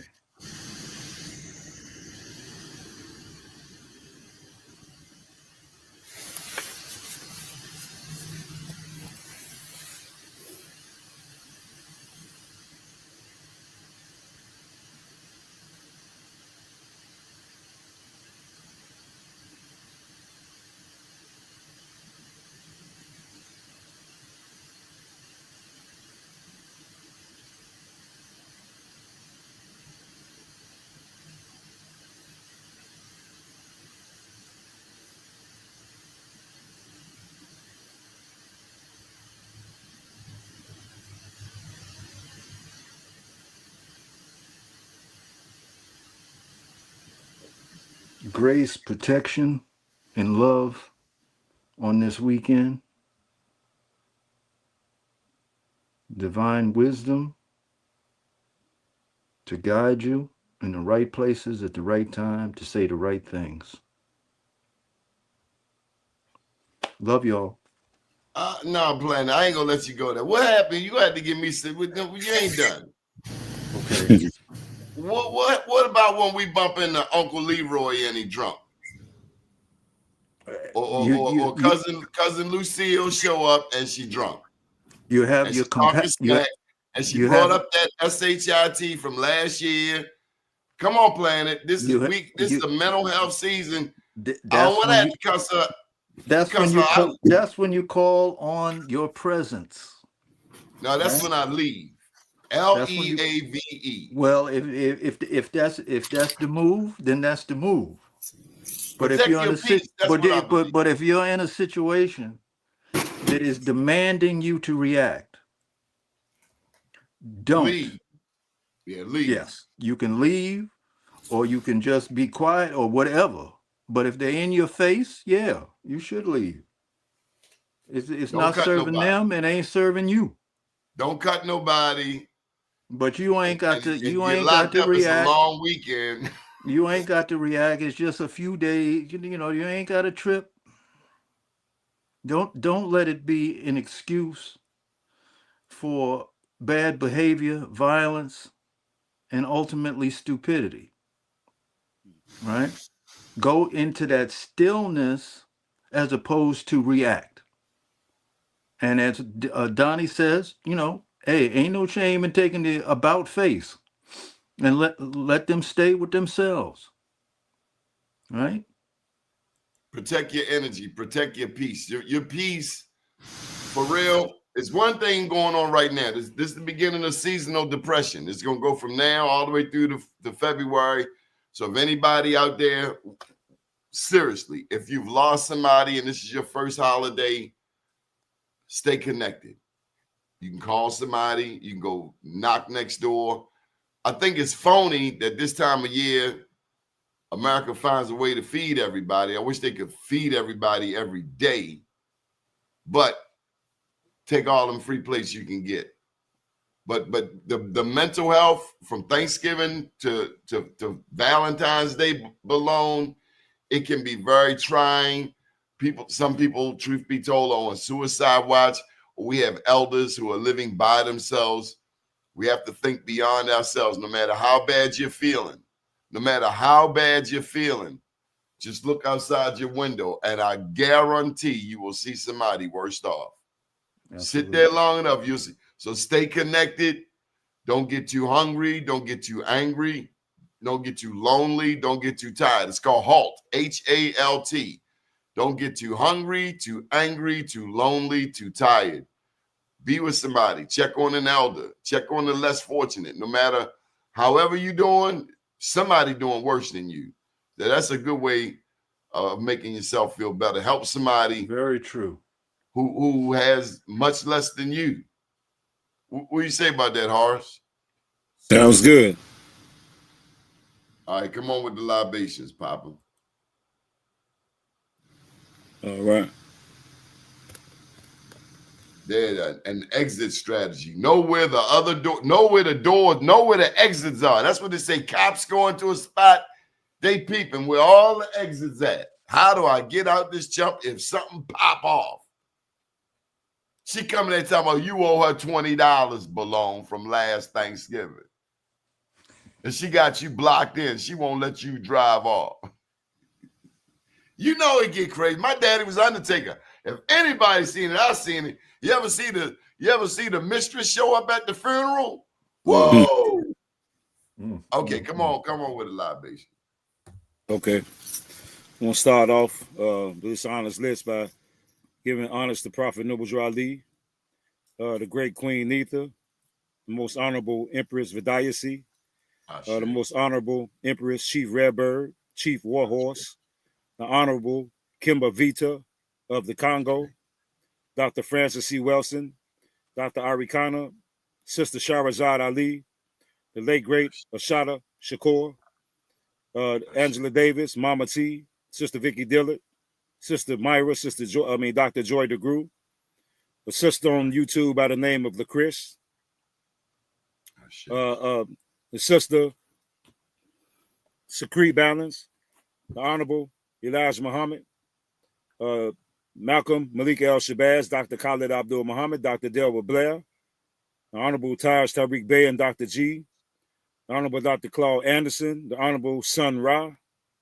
Patrice Lumumba, Professor PLO Lumumba, the late great C. Freeman Hill, Dr. Martin Luther King, Che Guevara, the most honorable Dr. Malachi Z. York, the Honorable Omali Yashatila, my right-hand man, Julius Malema, my other right-hand man, President Traore, my other right-hand man, General Barbecue of Haiti, the beloved brother, Bobby Hemmett, the Honorable Reverend Phil Valentine, Nellie Fuller, Fred Hampton, the Honorable Minister Louis Farrakhan, Clarence 13X, a.k.a. Putin, Anthony T. Browder, Professor James Small, Rod Hayes, Steve Coakley, Billy Carson, 19 Keys, Dan Calloway, Karima Ahua, Rizza Islam, legendary Top Cats, the Young Elder, Dr. Sebi, Layla Ha O Africa, Yaki Awakening, the beloved King Randall, the Honorable Donnie Glover for providing us with this platform for us to reach our people,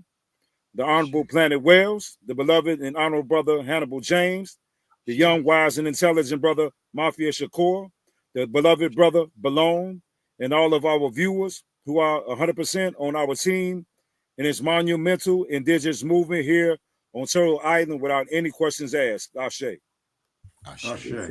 Please say the names of your ancestors, especially if you lost somebody over the past year. Grandma. Thank you, Horace. Evan. Yes, sir, brother. Big CJ. Not Caleb. Always rest in peace, my sister. Yeah, James Davis. Booker T. Jones.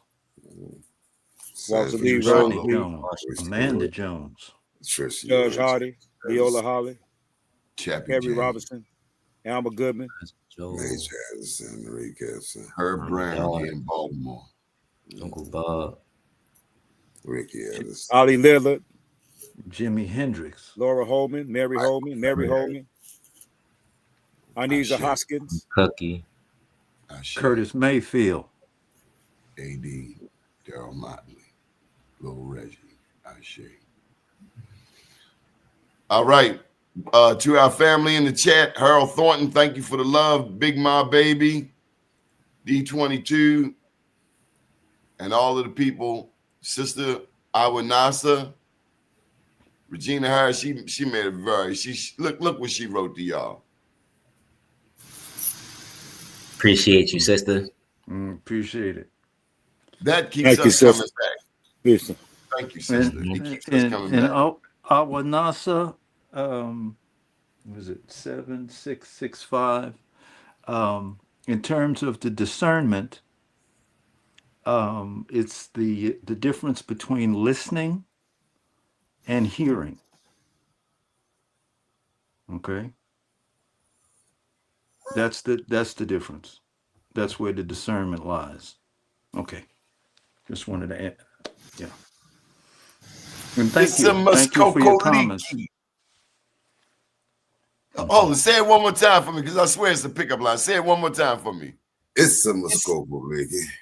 Yeah, sound like, yo, give me your phone number. Stop playing. You know what I mean? You know, the K sound like, the K got like a G sound with it. It's a Muskoka. Throw that bass line on it, you know what I mean? Sound like Roy Ayers, Poo Poo La La. That's what it there sound you like. go, home. There you go.